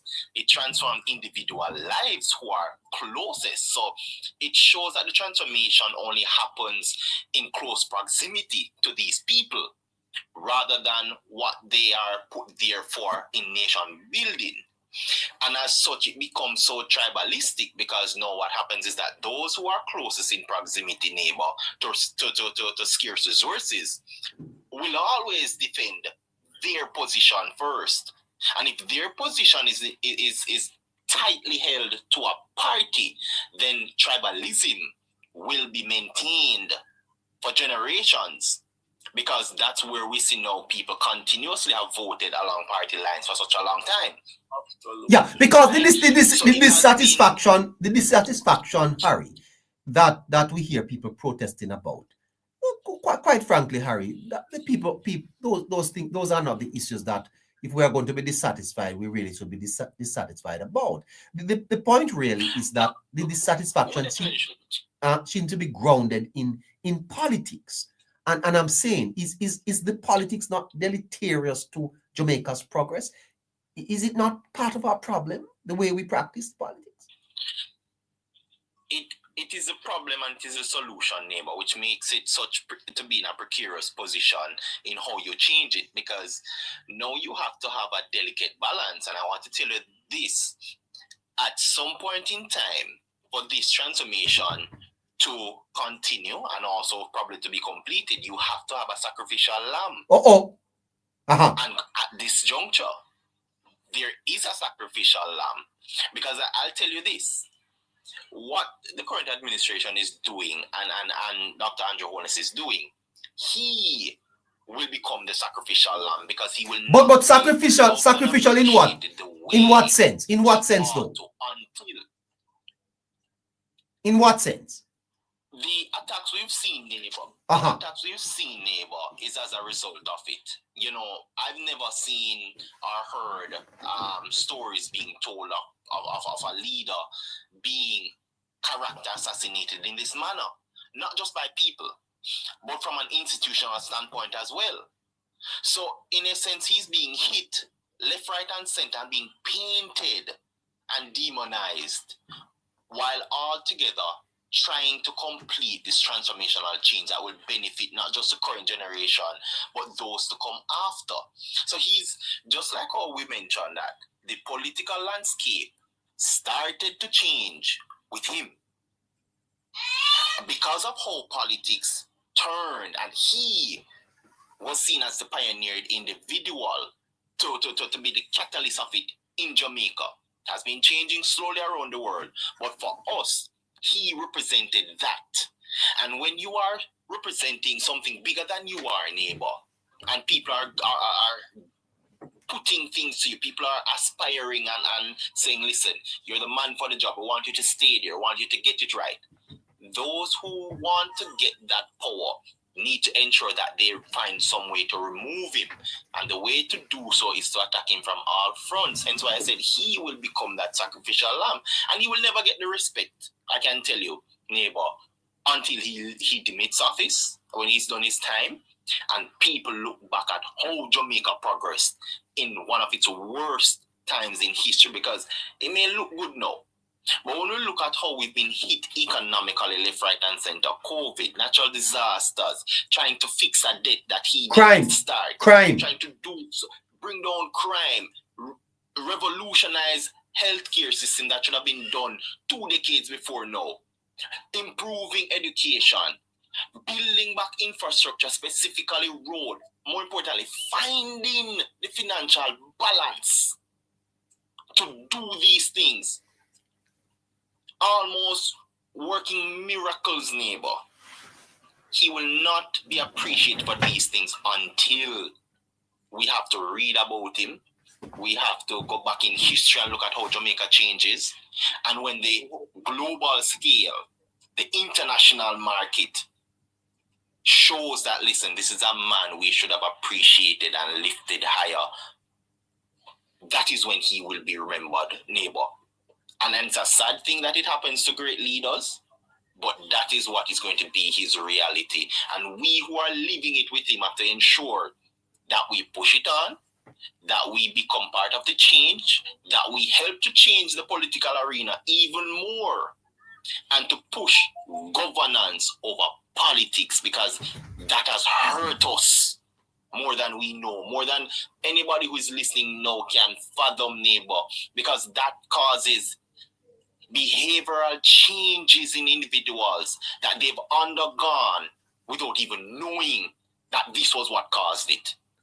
Fascinating. Because Jamaica came out of a time, neighbor, where we needed leaders, and the leaders failed them for political gains and for political power rather than governmental structure and advancement. Neighbor, I want to add as Yes, well that yes, our astute. politics- Go ahead. Our politics and our progress is as good as the institutions that are set up to see us go forward. Yes. Because I would put it to you that absolutely we could have been much further ahead if we did not have obstructionist organizations some call themselves church groups, some call themselves civic society. If we did not have those people obstructing progress, we could have been much further. Not only that, neighbor, these people are willing to cut off their nose to spite their face for political gain. And if we, the thing with that, and how destructive that is in a neighbor, it is like a suicide bomber.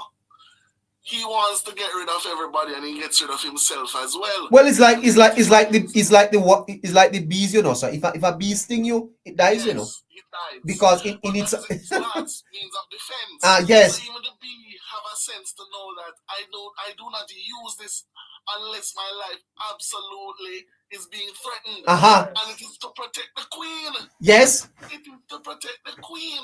So these groups don't even realize that they are not protecting the quote-unquote queen who keeps the hive thriving. And that is a major challenge within our politics, which also affects policies. Because remember, government is here to create policies so people can progress. So if policies are hindered, and for example, we have a key example. We can find several anecdotes, but most recently, Nara, the people who represent the opposition, the king's opposition, hear of something transformative and unprecedented, never before seen, to change the lives of Jamaicans in a way it will never do or have done before. And they voted against it. Yes. Again, we see how these institutions that cries up against Jamaica's progress even hinders their own. Because remember, these people live in our country. They benefit from a lot of the advancement that our country is advancing. Yes. Yet still, they're trying to undermine it. So yes, neighbor, I echo Harris' point, I echo Mr. Dobney's point, and I say, unless we fix the institutional challenges, even at the behest of all those who mean Jamaica well, we have to now come together and form a consolidated effort to ensure that our agencies see the vision and move forward the vision as well. It's not so we have the mindset of the people that needs to be fixing and the institutions that need to be fixed. Very good. Mr. Dobney, Harry mentioned that wholeness will have to be the sacrifice for this. And when he says that, he's suggesting that the pursuit of the solution is not going to be popular. In other words, Wholeness is not going to be seen as a popular person for the things that he's doing. He may just be sufficiently popular to win elections, but not going to be of the popularity of a say Manley. Do you think that Wholeness recognized this, and is he prepared to it? Let me, my position is a little bit different, Harry. I do believe that we are on the cusp of what you would want to call it, a greater level of appreciation of what the Andrew Holness-led administration. You are saying that, Mr. Dobney? Say that again? You are making the point that you believe that Jamaicans are reaching to that point? I do believe that we are getting to that point where if we fix those things that Harvey just spoke about, we create a sense of a project in the transformation of Jamaica. And one of the most significant part of project management is responsive to those situations that will derail the objective of the project in its first, based on its scoping within context. And as such, the administration has to realize what is it that Andrew Holness, Team JLP wants to achieve for this country. What are those? In other words, the SWOT analysis is of significant importance. The strength of the objective, the weaknesses in the objectives, and by extension, how are we going to fix those situations that are going to create a problem? And the opportunities, and for example, TCN. There may be opportunities from this, but that's for another discussion. You are doubling down by saying that Wholeness and the Jamaica Labour Party, the people of Jamaica are going to get to the point, or do you think they are at that point? I do believe that it is going to get to that point. Listen, the reason why I say that, neighbor, is that I do not think that they are not aware of those things that are standing in the way of the real transformation that is taking place. And as such, I do believe that the administration is listening. The human ego, the human desire to just win an election is always going to play the fly in the milk situation with all of what is happening. But I do believe as we galvanize ourselves, the well-thinking Jamaican population, because I do believe that there is a segment of the population that has not participated in the voting process. We have to find a way to incentivize the population to vote for transformation and change. We have to get to a point where we develop a strategy to have at least 95% party. Well, looking at the voting population, we have to have at least a 90% of the voting population turning out to validate that which is going to create the legacy for the next generation. How we package that and communicate it is another thing to consider. And unless we get the pillars of responsibility in our nation be empowered and be ignited to become part of this change, the whole issue of the interdependence of all of us to become a positive part of that transformation, then we may very well fail. So what I suggest, that what is on the table now is how do we galvanize mainstream Jamaica, the voting population, to guard against that which those who want to get their hands on the reins of power, not so much because they think that they can do a better job, but it is who has their hands on the cookie jar to do what they want for your people, my people. So what we need to do is eradicate the thing about after an election is over, there's no your people, my people. It is our people, it is the Jamaican people that needs to start to see that if the administration being elected to govern are going to bring about changes in increments within context of what is happening now, then we must start to build the population of support for that administration, and that is Andrew Holness. But the government has to take a proactive approach in how we package, communicate, and measure the response of the Jamaican populace as it relates to that which is going to change their lives. The question again, is it that the administration wants this to happen? Or is it, are we measuring how well the population is saying, yes, this is what we want to happen for our country? Let me ask you a question, Mr. Dobney, as a member of the party.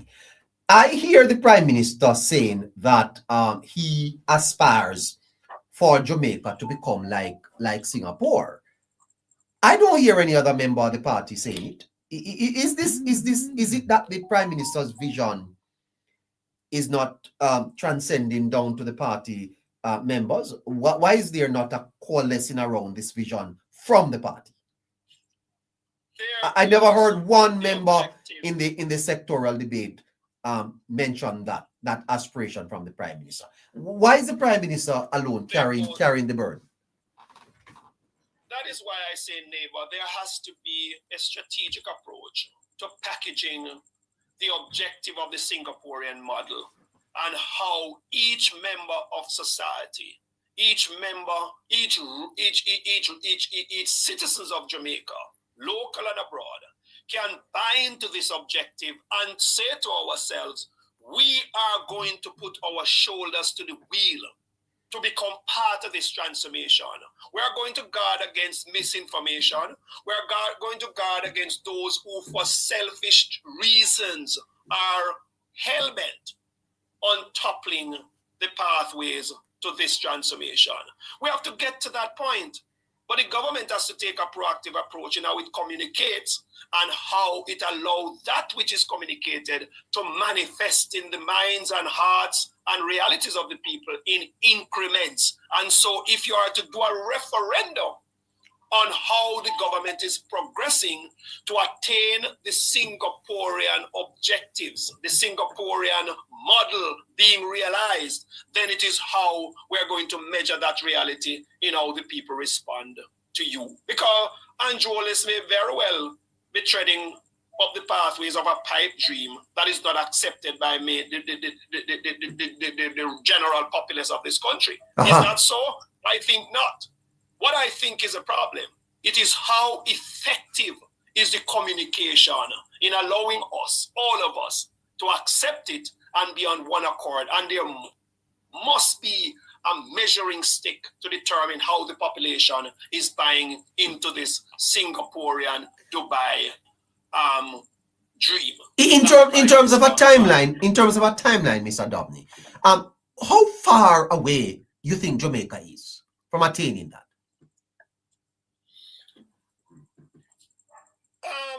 Harry said it, neighbor. We are as far away as we are if we do not ensure that the agencies of government, those which are supposed to drive those processes, with what you call an agile measuring stick of how what we have achieved in the short, medium to long term. And I say long term within the context of the next 10 years. Because let's say it has been articulated, we are seeing the indicators, we have some levels of measurement to look at Vision 2030 within the next, and that is ironically the next election year. What we have to do is start to package and communicate so that come 2030, there can be what you call, the Prime Minister has articulated, so come 2030, the Prime Minister must be able to say, this is the model that we have been articulating, and every minister is carrying that. Yes.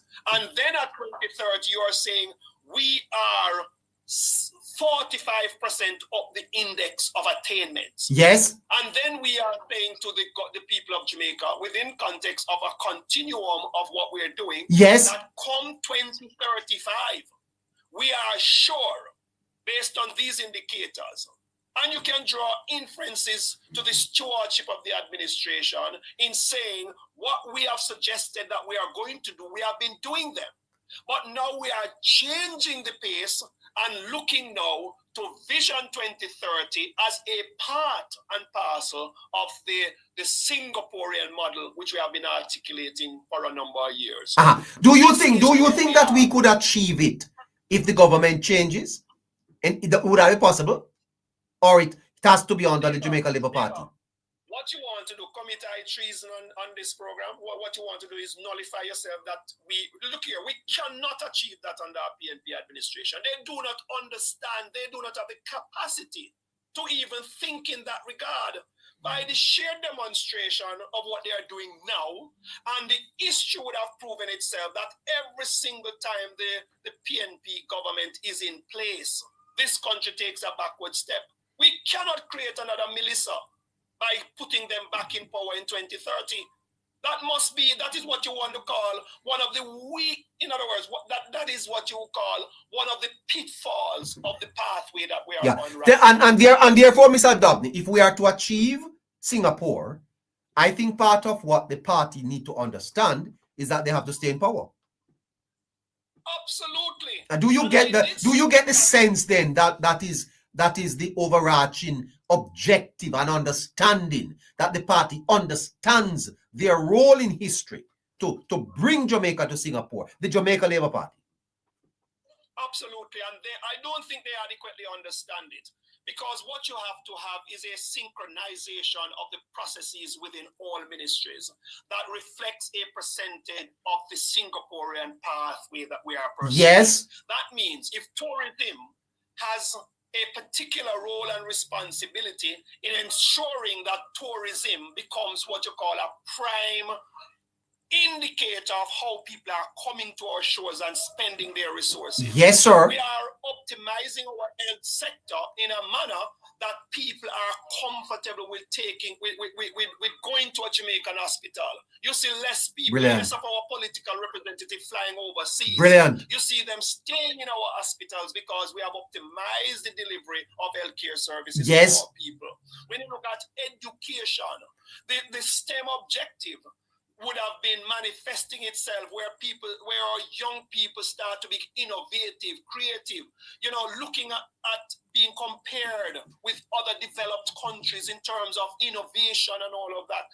Those are some of the indicators that we must start to see. And every single ministry, every single agents of government must manifest what you call an incremental movement in what they do in order for us to collectively achieve the Singaporean model. It makes no sense that the Prime Minister articulates that position and that objective. But when you're looking at the ministries, they are not reflecting incremental transformation that will factor into that objective. Because remember, the Prime Minister within context, yes, he has some ministries and some portfolio responsibilities, but the driving forces of the Prime Minister's mission and vision, and within the context of core values, are embedded in the performance of the agencies of government. That means every agency of government has to be sanitized. There has to be looked into.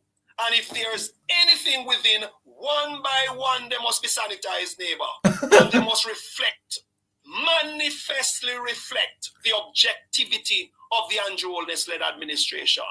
And history will prove Jamaicans derelict if we ever seek to reinstate a reckless PNP administration to the reins of government. We would have lost Vision 2030, I'm sure. And we are going to lose it, I'm sure. And if we ever allow them to come to power in 2030, then we would have lost the pathway of Vision 2030 and indeed the 10-year pathway to the attainment of a Singapore. So do you think that the dissatisfaction on display is a political thing? It is PNP people dissatisfied, or do you think that in the national psyche there is some amount of dissatisfaction with the government?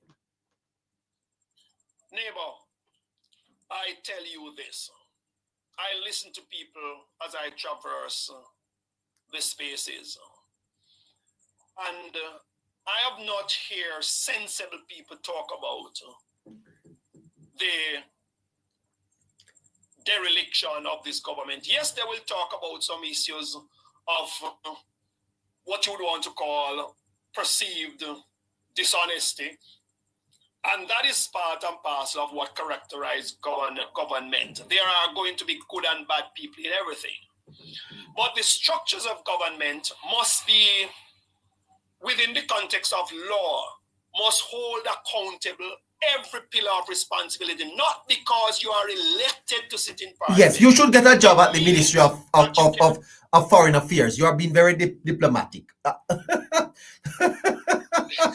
Answer the question. Not because you're elected, neighbor. Not because you're elected.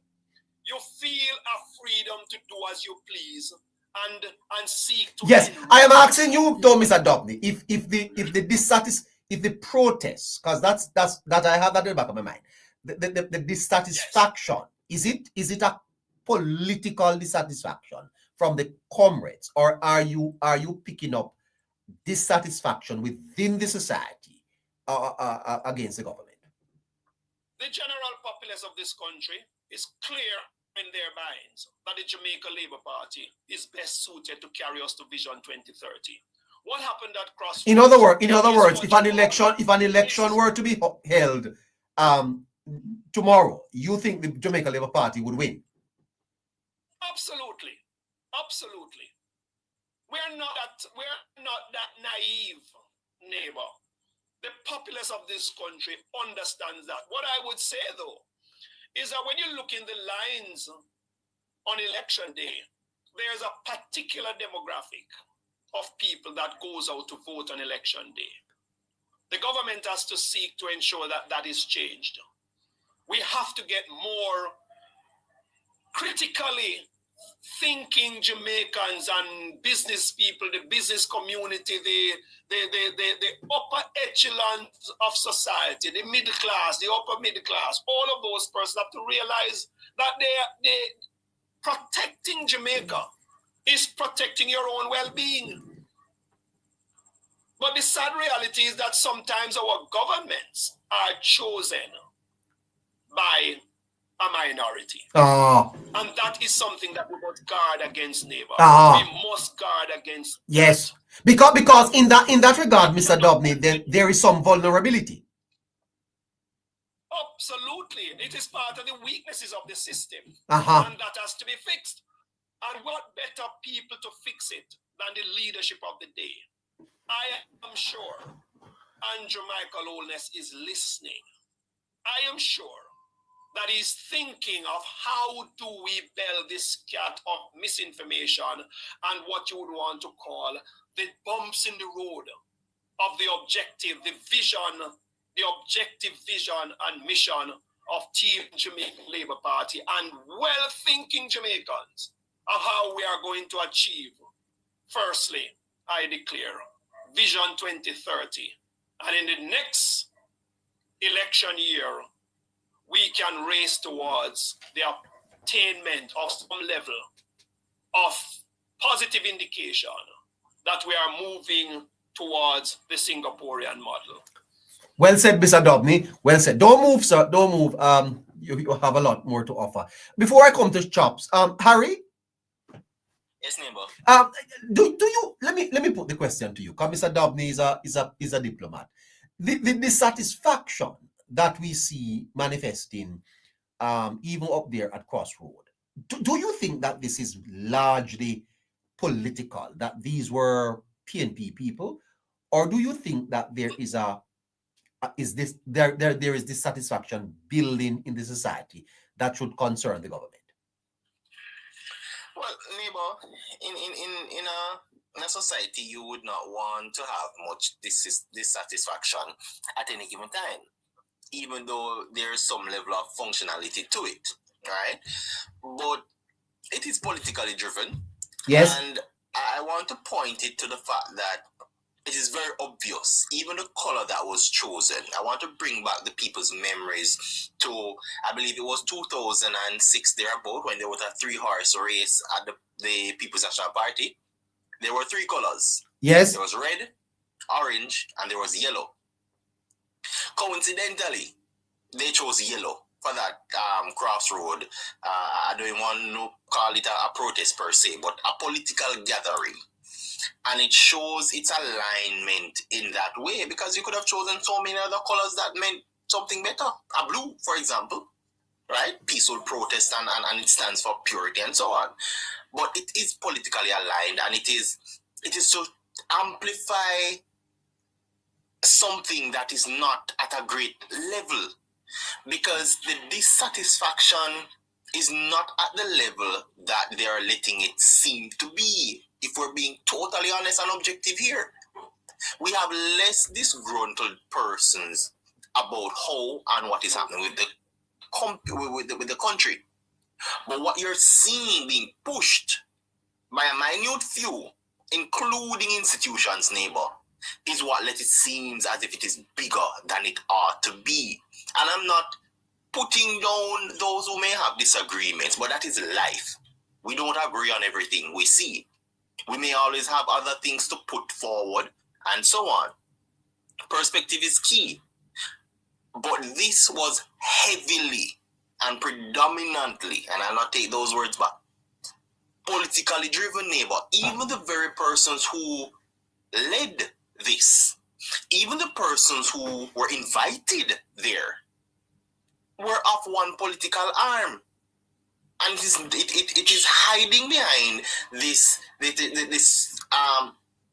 institution or institutionalized framework and terminology like a civic society, because that meant something in the past, but it is now becoming a shield for political assassination and for political gains. It no longer holds the true meaning in the sense of the word. But we have cowards who are hiding behind it and hiding behind their political alignment and affairs, when they should just come and speak to what they are. But what we saw there is not majority of Jamaican, neighbor. In fact, it does not represent any dissatisfaction broadly in the Jamaican society. It does not. It doesn't, because if it did, more persons would have sacrificed time, which is an important thing. Because if this is so important to you, neighbor, you would have found yourself down there, you know. You would have taken a sick day. You would have taken, whether it be call out sick, use a vacation, there's something. Because understand this, when Jamaicans, neighbor, when Jamaicans stand for something and them disagree about it, it will be seen, heard, and felt. Case in point, when taxi man a protest, neighbor, whole country shut down. Yeah. Understand that. So when we see these things being put forward, it is trying to gain a level of relevance. It is trying to bring awareness in a way that is not functional to society.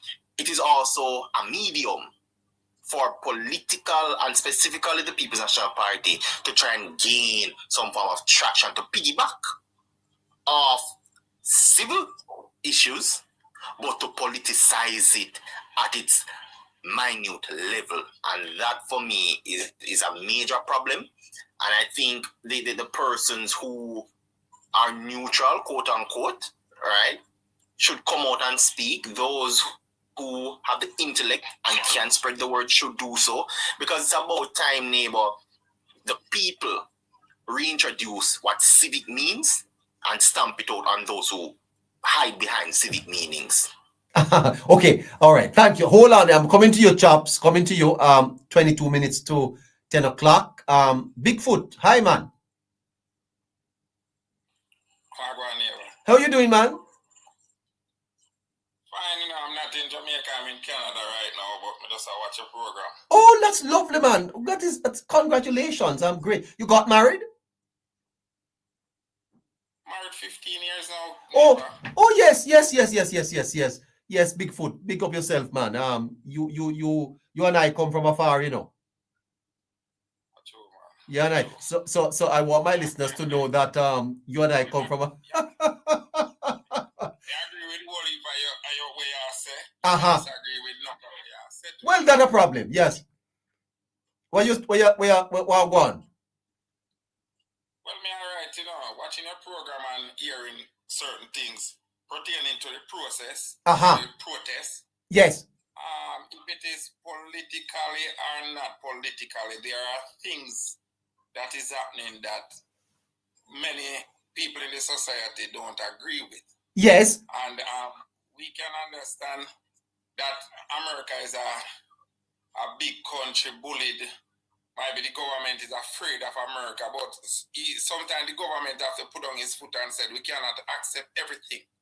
If America is giving this led government 100 things, he accept all of them and don't put on his foot and say no to none. Well, I don't know. I don't have no evidence of that still. That's not the case. Pertaining to, I'm talking about the deportees now. Tell me now, you think that it is right? That's what I text for you to put me on this platform. You think it is all right? If you're from Jamaica and you went to abroad, because I'm a traveler, I'm here and I do wrong, and the country decided they don't want me in their country, go back to your country, to Jamaica. I have nothing wrong with that. We can accept Jamaicans that are doing wrong, regardless of what wrong they do, because they are from that country. But if you notice that the American government have some people in Trump, I can't call his name because I'm not afraid. Him have some people in the United States that is legally, and he wants to get rid of them. So he do these sanctions to say, okay, you is from Trinidad, you is from Tobago, come. You is from here, come. When I go to Jamaica, we are get rid of and go to any country. You believe that is right? Just ask it. Okay, let me tell you something, Bigfoot. The TCN situation in Jamaica is largely misunderstood. And it is also being politicized, which adds to the problem. Because based on my understanding, the government of Jamaica has entered into an arrangement through an MOU with the government of the United States to transit through Jamaica a few people, no more than 25. So then, where did this 10,000 number come from? Because Bigfoot, hold on a little bit. I can be a little long-winded, but bear with me. Last night, I raised a point that if you took a $5,000 note to the bank and the teller says to you, Bigfoot, that one is a counterfeit. If you hold on to that $5,000 and carry it and try pass it on to your taximan or a market vendor, somebody like that, then the problem is you know.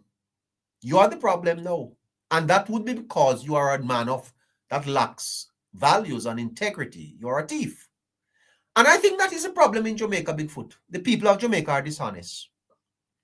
And the party that you support too, sir, is dishonest. There is no, hold on, man. There is no, hold on. No,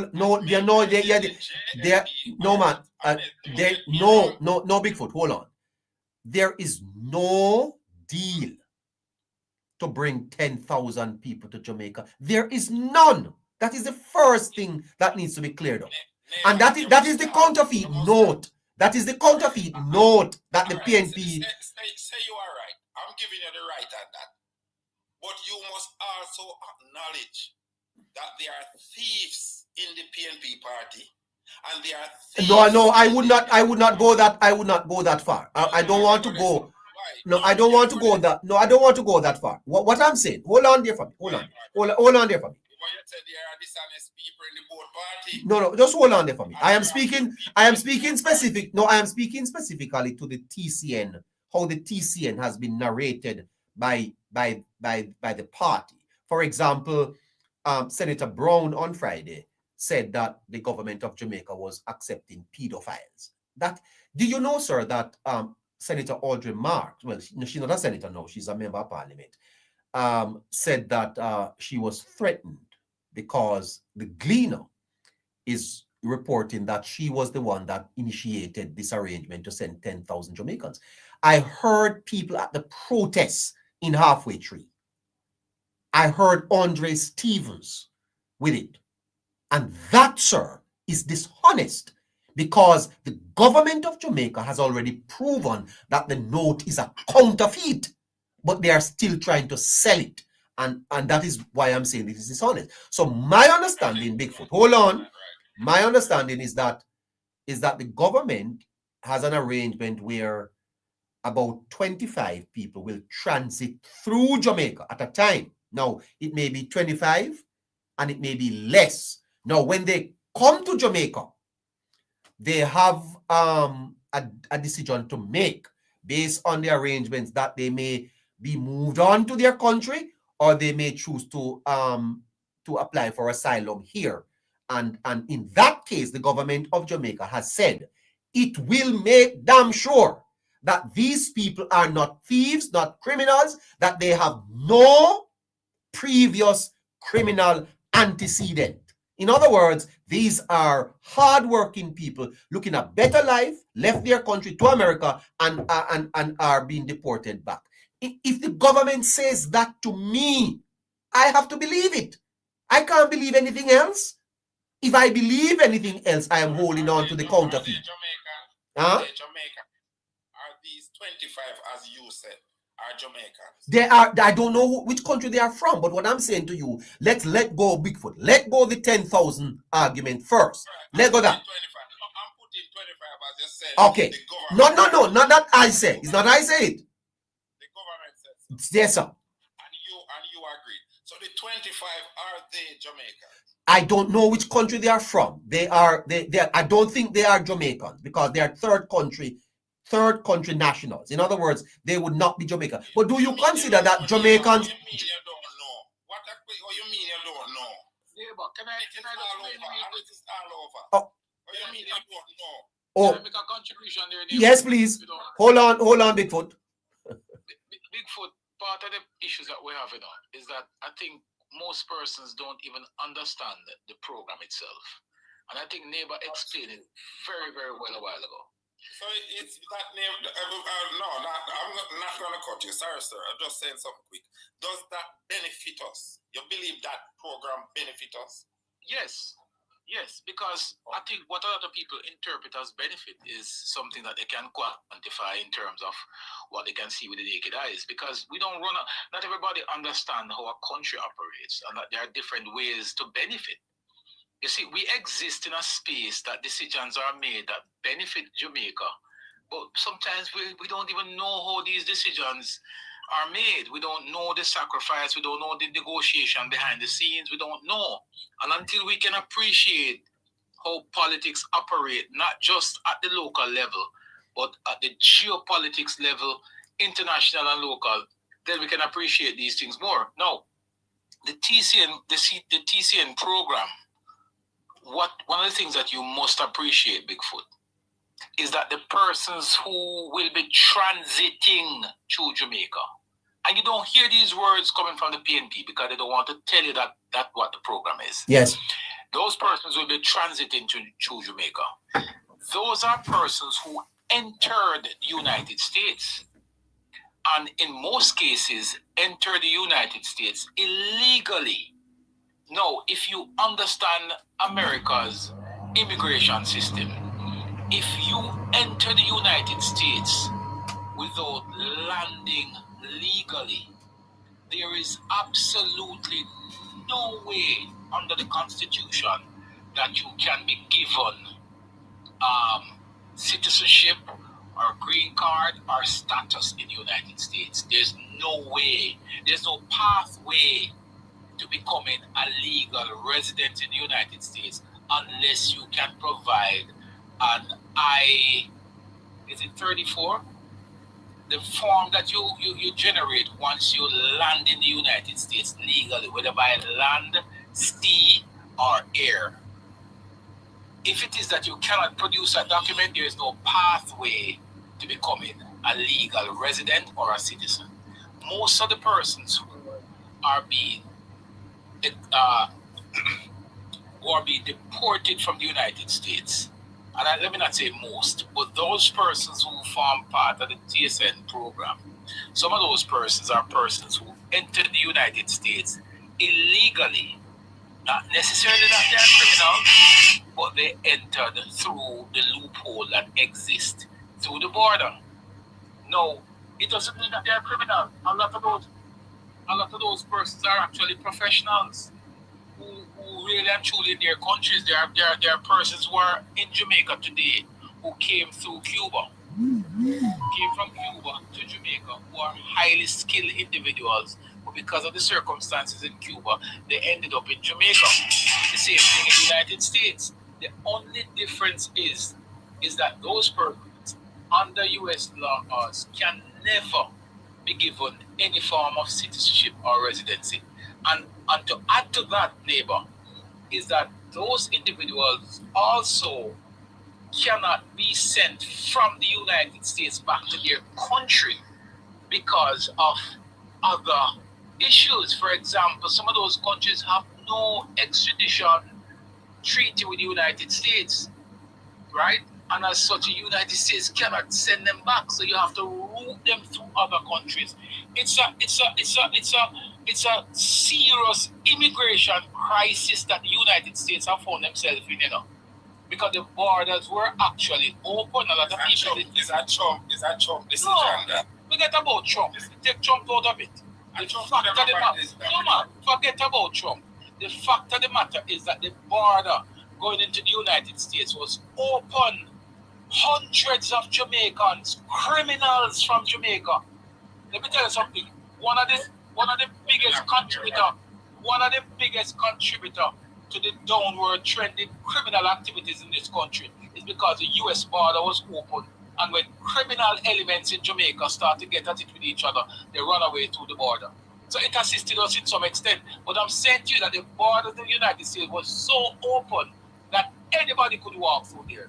And it caused a multi-million-dollar crisis where individuals were flooded in the United States.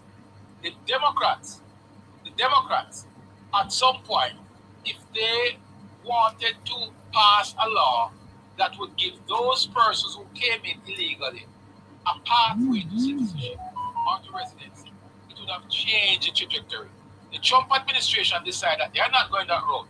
They are going to chase people out. And they have gone, they were elected on that mandate, and they are carrying out that mandate. We don't like it. We don't appreciate how Trump treats some of the people and treat the way he's implemented the U.S. foreign policy or even the local policy. But he's doing what he has to do. And he has called on a country like Jamaica, who is an ally of the United States, whether you want to like Trump or not. Jamaica is friends of the United States, and whether it is the Democrat or the Republican that call on us to assist in a crisis, we are duty bound to assist, and that's what we are doing. I think what has happened, Bigfoot, is that politics have crept into this conversation and is now leading the charge, and because of political expediency, the PNP now start to project this argument about 10,000 persons coming here. When there's no truth to it, they started to say that it was initiated by us. No truth to it. But propaganda is the order to this. I just wanted to drop that in real quick so that you can appreciate that what Neighbor has explained to you a while ago is 1,000% correct. And you should listen to it and not buy into the PNP's narrative of the argument. So.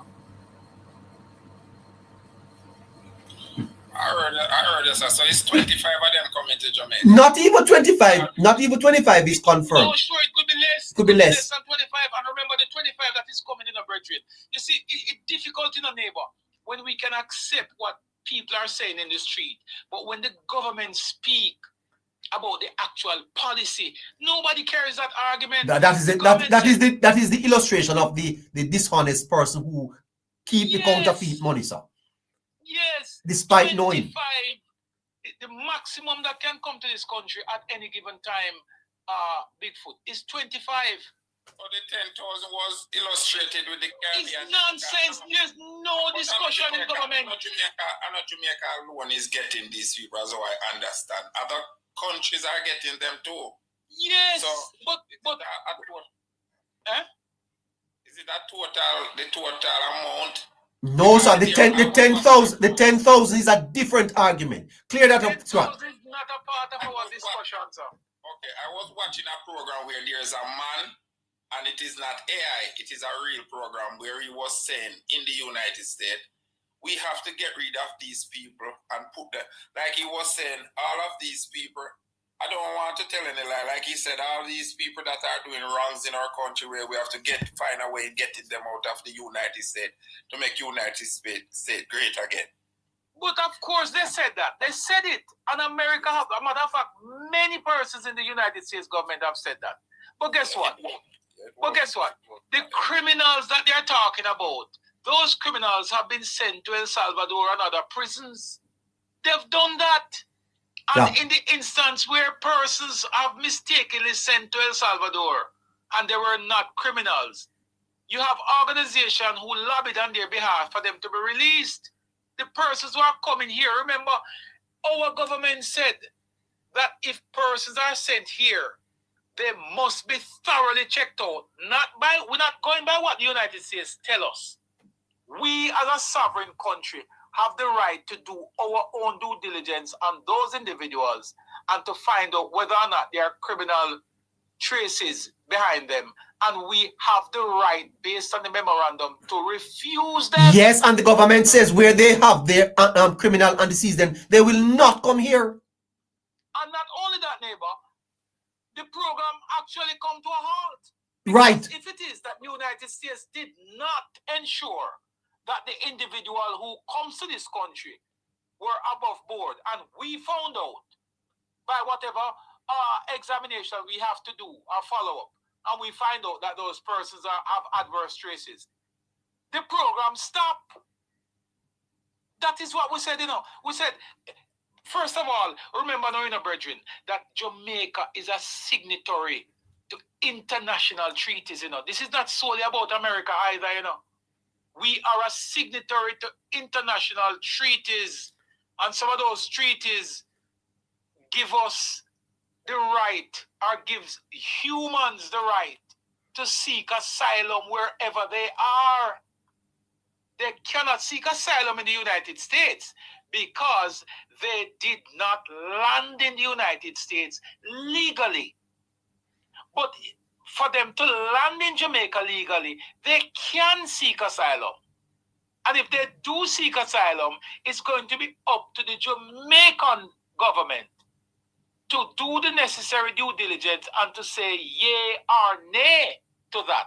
And if, listen to this again, if it is that 25 persons come to Jamaica for transit into their home country or to other country, and of the 25, 10 decide or 15 decide that they are going to their country, but 10 decide that I am not going back to Afghanistan because I was in a tribe down there that I am being persecuted, and if I go back there, my life is going to be in danger. And as such, they make a case to the Jamaican government that, look, man, I am from the Hutsi or the whatever it is, and if I go back there, I'm going to be killed. Right? And they present a case that is examined by our local authority. We are duty bound. This is not based on some little discretion. If it is proven that the individuals land in this country legally and is seeking asylum based on certain condition in their home country, we, Jamaica, as a country, have a responsibility to consider that case. Because we cannot put a citizen of this world in danger if we can do better. It's the same thing with persons in Haiti. But Chops, I'd love you to provide a little bit of clarity too, because the 10,000 figure has nothing to do with TCN. Nothing at all. Nothing at all. Nothing at all. That was a different conversation. Just a question, Chopper Media. I want to ask you a question. The government is trying to get rid of crime because crime is a situation in Jamaica. Crime has been reduced by over 50%, sir. And if we are trying, and just to add Bigfoot, that Jamaica is now ranked the safest in the Caribbean and Latin America, sir. Yeah, let's hear the question. Quickly, Bigfoot. Yeah, the question quickly now. If we are trying to eliminate crime and everything, why are we containing criminals back? But Bigfoot, you're not listening, man. The government has said you are in Canada, Bigfoot. You're not a criminal. I know you for more than 30 years. You're not a criminal. You are in Canada, obviously looking at better life. Listen, Bigfoot. The government, the Minister of National Security, said if the people have any previous criminal antecedent, meaning that if they, like when you get a police record, if the police run your record and find out, say you are criminal or you do something wrong, they can't come here. The people who are coming here are law-abiding people to the extent that from their country, the only infraction they may have committed is that they land in the United States illegally. That's it. No criminal really come in here. And you know, this is why it is so disappointing what Lambert Brown did in the Senate on Friday. And Mark Bolin continued to lead, and the PNP posted it on their page. Disgraceful. Gabby, let's hear you. Hello? Hello, Gabby? Hi, everyone. Hi. Hi. I was joining in to what Chopper has said, but he has said so much, and he has said so much so beautifully that I don't know if I need to add any more context. But I will say this, just to try to fill in some gaps he might have missed. Firstly, I want to say that this is not a new arrangement that is unique to Jamaica. And Chopper has explained, for example, that the people who are coming are not criminals. But I want to add some more context for people to understand. I see some people in the comments say that many people that you and I know have run off to the US. And not just to the US, to Canada, to other places. Some people are not able to go back home. One, because of issues identified, but also for very things that we can relate to, like coming from countries where some of your practices are not legal. Like, for example, same-sex relationships, so people can better understand, right? And so they might have gone to the US and said, I am seeking asylum, and the US is saying, you're here illegally, and you must leave. The government has said, like other islands in the Caribbean, what can we do to make sure that we negotiate from a place that does not affect the relationship we need to maintain with the US if we're being frank, but also doesn't put our citizens at risk. Some countries like Guyana have said, okay, we'll take the people, but we need the people to be able to work for us, so they must fit this profile. Some countries like Grenada has said, we'll take the people, but we won't take any Haitians, and they must speak English. Our country has said, in negotiation, right? In negotiation, because there's no MOU that has been signed, they're still negotiating. Our country has said, we won't take hard criminals. And this matter is a very important matter because there's a video that is circulating that people are using to think that these hard people that are coming, that video is old. And it is not in reference to Jamaica. And based on the negotiations that have been made with other islands, it's not in reference to the Caribbean. Right? Yes. Our government and almost all governments in the Caribbean thus far, from the research I have done, have said we're not taking hard criminals. Our government has said, and it is based on the size of Jamaica, that we'll do 25 at a time. But if one person over the 25 stay, if they're hiding a bush, if somebody hide them under them bed, then not one more person will come.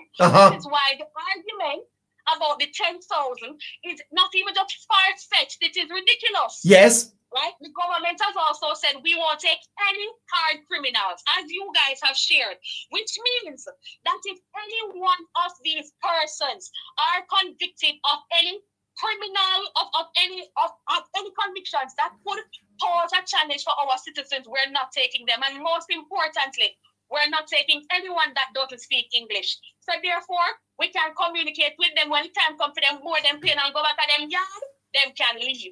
Yes. Right? It is not by chance why the people who led the protest this week were British citizens. And I made that point elsewhere on another platform, and I'm going to make it here as well. We cannot afford for people who require travel, who depend on relationships elsewhere, who go and join the line out of embassy, who need a farm work card, who pick on to school for scholarship, who might need to travel to the US for medical expenses. We can't afford for them to be taken for fools by the PNP. And that is what they're trying to do. Pay attention to people who are talking about Mark Gordon and Julian Robinson. They are British citizens. They have nothing to lose. I see. Okay? They lose their visas. They can travel just the same.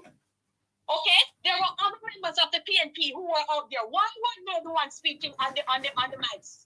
Why weren't they the ones putting themselves out there? Yeah. Half of the people who are creating videos behind their fake pages on social media, why don't they go out and hold out a placard and say them don't want them visa? It is not by chance. It is because regardless of what the opposition says, they understand the consequences and also the importance of negotiating intelligently and strategically with a country whose support we require.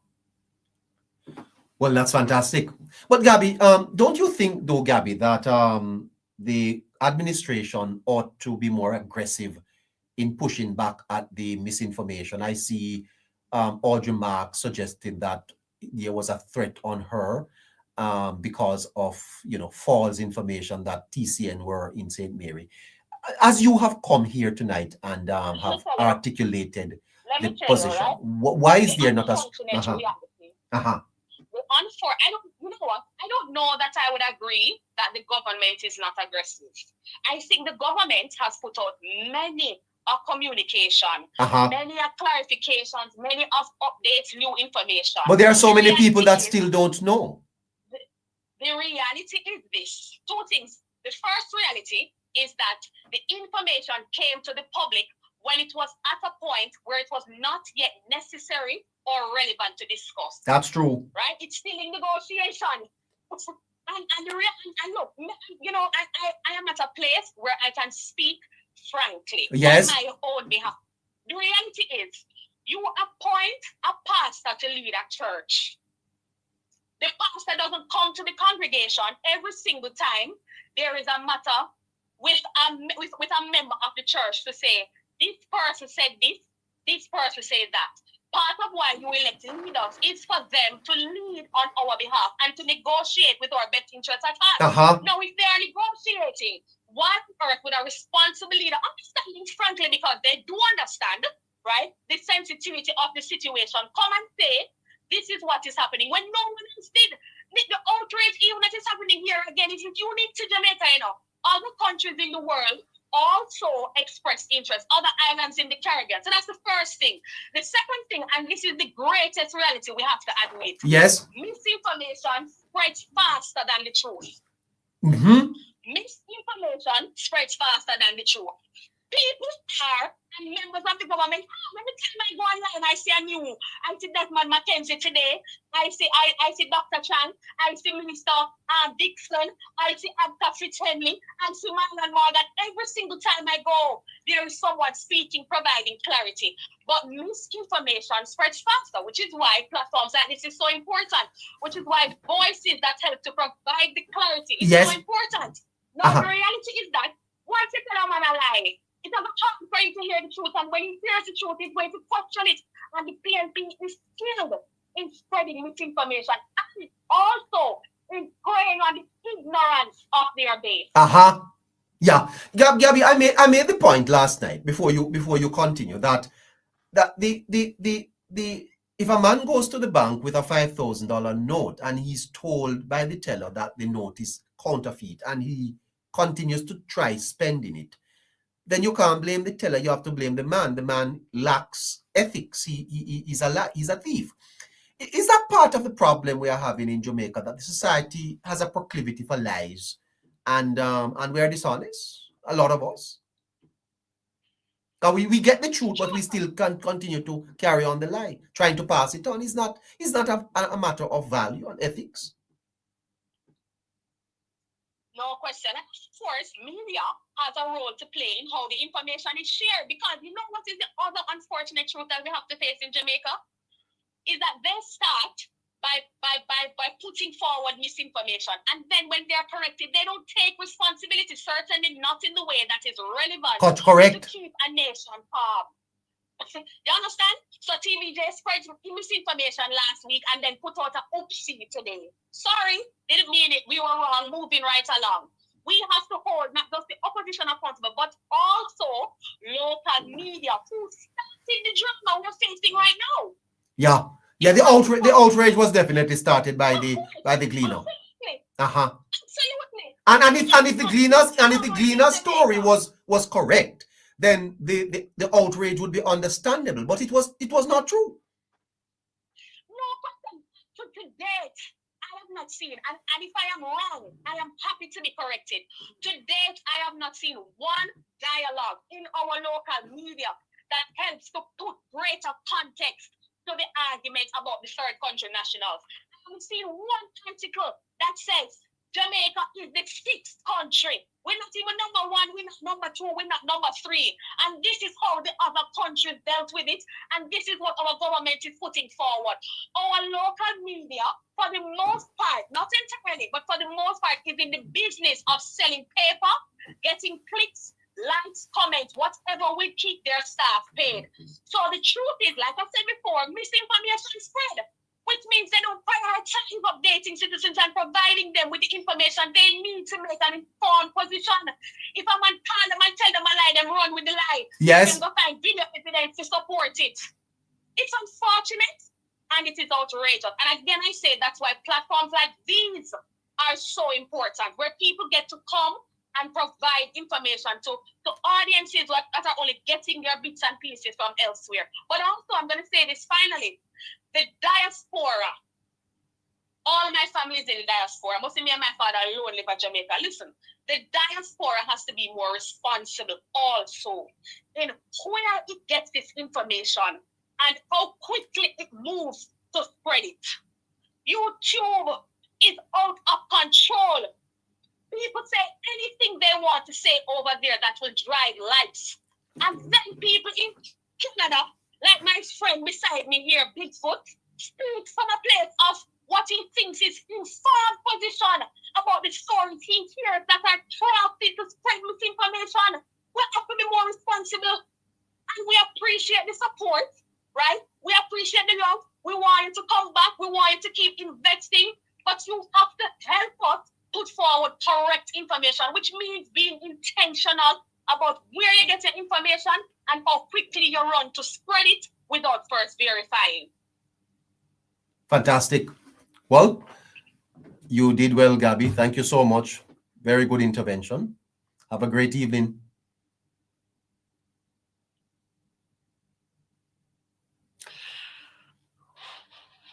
Thank you so much. Hello? I have to leave. Yes, sir. Yes, Bigfoot. Take care of yourself. Big up yourself. Big up yourself, you know. Big up yourself too. One time they used to sue the cleaner. I come like say that can't happen again. Yeah, there have been some changes in our libel laws in Jamaica. And but you know, the democracy is emerging, Bigfoot, and there are some things that we will have to frankly talk. Let me commend you though, because I know you as a massively big supporter of the People's National Party, and you conduct. I'm a delegate. I'm not hiding it. I'm a delegate. A delegate of the party, a member of the party, and look at you come up here tonight, and you sat down and you listened, and you were very respectful. I'm proud of you. You know me, man. Big up yourself. You big up yourself. Big up everybody. All right. Yeah, man. Give thanks, Bigfoot. nice chatting with you. Yeah. I'm sorry that Gabby had to go, neighbor, because I really wanted to commend her on her presentation, and also I wanted you to find out, to get a comment from her regarding the comments made by Isaac Buchanan in his online rant a couple days ago. Well, if she's still listening, she could rejoin. I thought she was through. She did say. I'm gonna share the program with her again. I hope she can come back. She did say it was fine now. Here she goes. She's right here. Okay. And Gabby needs to be a staple of the program. Well, yeah. Hello, Gabby. Hello. Yes. Gabby, I did hear you say that you had a final comment, so I thought you were done. No, I thought you guys were done with me because I had been talking for so long. You know, and I know there's so many other people that want to talk. No, well, because you are like real. Go ahead. Go ahead, Gabby. Chops wanted to ask you something. All right, so let me say this now. I'm happy Chopper asked me to speak on this because I shared my views today after I woke up this morning and saw a video coming from an interview that Isaac Buchanan did last night on a YouTube channel.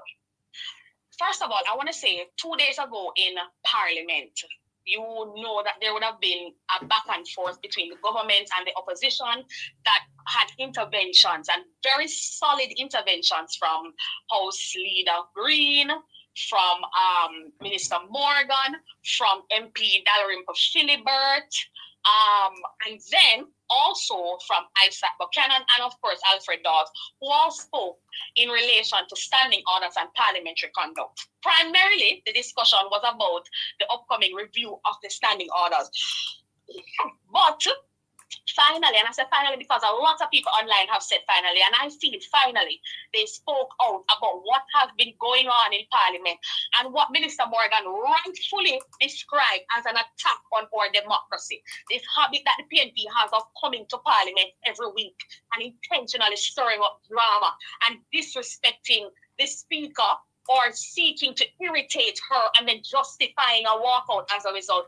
And it was called out for what it was. And of course, MP Marissa Dalrymple Philibert stood up and gave a beautiful and very respectful, I should say, opinion of how the new age parliamentarians have been carrying on in the parliament. Some of them not caring for standing orders, and some of them intentionally. And we're going to call a spade, right? MP Nikisha Burchell, who continues to bring the parliament, and I'm going to be frank, women in parliament and their character into disrepute based on how she carries herself. And I said this before, I'm going to say it again. I'm a woman. I have a great respect for women, right? And I don't participate in conversations that speak about her in any specific way. But I don't, if people want to do that, that's on them. I made this point because of the direction I'm going, right? Anyway, of course, Isaac spoke, and Isaac gave a very solid, I believe at the time, contribution. And I loved it. You know, I said thank you to Isaac for the solid contribution and listed the other people who spoke and said, boy, young people, listen to it. We can't continue to behave this way. But you know what I'm saying about a leopard? He never changes his stripes. So no sooner did Isaac say, generally, now that I'm reflecting, that people need to be and parliamentarians need to be more intentional and respectful about how they carry themselves in the parliament. That he went on an interview last night and said, I'm going to quote because I can quote. If you go on my TikTok now, you'll see the video. I didn't slice it. Is it the one that Nationwide put out? Is it the one that Nationwide put out? Yes, I believe so. All right, let's stand firm together. Listen to together. To struggle for change, to struggle for justice. All right, hold on. I think I have it here. I think I have it here. Let me see if I can find it. ISAT. Okay, let's play ISAT here. Let's go with that. Come here, this. The one when we hurt, where we back a hurt, where we can't. That's it. Certain things and died and beard. I do how them want. I use my reality, and we can tell you when me. That's not the one. It's down to the point when he said, I'm going to say this. He said, I'm going to say this. And I'm sure they're going to share it. I'm sure they're going to share it and they're going to use it to frame the argument they want. But perhaps women perhaps women are not ready to be in parliament. Excuse me? It's the same tape. If you continue, you'll hear it. It's the same tape. Okay. Let me go. Coming to like babe. There's a man as a Rasta man like babe. This is what I said. When I babe and put on my clothes and my expensive cologne and put on my shoes and then step up in the place. Yeah? Parliament can stall. Well, I don't think it's that one. Go ahead, Gabby. Go ahead. I think it is, but it goes on. Right? So he started off by explaining, and again, if we take it for what it is, that he is intentional about how he presents himself in Parliament. And that would explain why he said one thing in Parliament, but then reverted to who we know him to be, a hater of women. And I say boldly. Let the mirror answer that. Here is it, Gabby. Here is it. But those who have eyes, they can see. And we can tell you, when me bathe and put on my clothes, come in like bathe. Me as a Rasta man, like bathe. You see what I say? When you say me bathe and put on my clothes and my expensive cologne and put on my shoes, and we step up in the place, yeah, Parliament can't stall. That never tell you. Because right now, when I invite people to go look at my contribution, it was this girl fight thing going on in the Parliament should be embarrassed. And then people will say you're misogynistic if you say perhaps. And look how they're going to cut this and mix me up. If you say perhaps, women are not ready to enter Parliament, because they can't get along with each other. It's no place for governance. Because they're squabble and beef. Well, that's what he said, eh? No, you tell me now. A couple of things, neighbor. First of all, I want to say there are people who are saying that he was making reference to Nikisha Burchell. And I made my point earlier, and I said I'm making the point because I'm going to come back to it. I don't say you. I agree with everyone who believes that how Nikisha carries herself in the Parliament is warrant of reflection and adjustment. Okay? What does that have to do with women in Parliament? And what does that have to do with women being ready to be in Parliament? Excuse me? How is he more warranted? How is the seat he holds more valuable or warranted than the women who have come before him and the women who sit there with him, whose contribution have been significant to shaping modern Jamaica? In fact, is misogynistic, and he is a sorry excuse for a man. And I make absolutely no apologies for it. And frankly, I don't care if he's referring to Nikisha Burchell. If he was only referring to Nikisha, again, like I said, whose actions, without a doubt, requires review and adjustment, he should have said so. He didn't say Nikisha. He said perhaps women, and he said boldly. He knew it was going to be shared, and he didn't care. Just like he didn't care when he made his remarks about Paula Llewellyn. He didn't care then either. Fascinating. Yeah, I remember that. Ma'am, I don't know if you heard Mrs. Juliet Cuthbert Flynn when she was upbraiding Miss Burchell on her behavior. Miss Cuthbert actually said, that when they made that Parliament building, they only made one bathroom for the women, Listen, he went on further. He went on further to say, I tell them, if you want to be a skettle, go to TikTok or OnlyFans. And people have the nerves. Women have the nerves to be using their fingers to defend him. Oh my God. Yeah. Women have the nerves. I don't care who he's speaking about. He did not say one person. And frankly, the remarks were so degrading. Yeah. That it hurts me to say, even if he made one woman, he was out of place. Yes. Because Isaac is a two-time convicted criminal. He is no more worthy of sitting in the House of Parliament than the women who sat there before him and the women who he serves with now. And if he believes that his colleague's positioning in the Parliament needs review, then he ought to call her and have a conversation with her about it. You don't bungle up every woman in your dialogue and make it be about beef and squabble. Who is in squabble who is in squabble in the Parliament? Mrs. Holmes has never responded to Nikisha Burchell, neither has any other woman, except for Marissa, when she spoke eloquently and respectfully to share her views about how everyone, including Nikisha, has been carrying on. He's out of place. He is rude and he is out of place, and there's absolutely no excuse about it. He says what he wants when he goes on an interview. The people are done saying, I forgive them, no, not that they never understand, and people justify it. People justify misogynistic remarks. He says, they're going to say I'm misogynistic. If you think they're going to say you're misogynistic, why would you say the remarks? It's because he doesn't care. It is because he doesn't care. It is because he hates women. Because no man who likes or respects a woman would use his lips to say those words. Absolutely none. Wow. Well, it's a very good point. Chops. Well, I needed to hear that. I really needed to hear that from Gabby because I know, and it's not just from a woman's perspective. I know that what the gentleman said was just out of place and downright misogynistic. And you know, he has a history of that sort of behavior. He has a history of that sort of behavior. And not only did he just spoke about women in a degrading way, he also, in the same on the same tape, in the same breath, degraded himself by talking about, you know, the parliamentarian not sitting at the highest level in this country, talking about you don't take a shower and you just put on your clothes and come in the parliament. Nothing, man. Yeah. Nothing. And this is why I'm sorry, but it's why during election I spoke about the quality and the caliber of candidates that the PNP put forward to represent the people of Jamaica. And I want to be clear enough. It's because they don't respect them and they don't respect themselves. This man serves as a party who boasts about having the first female prime minister this country has ever seen, and then uses his lips to say perhaps women are not ready to be in parliament.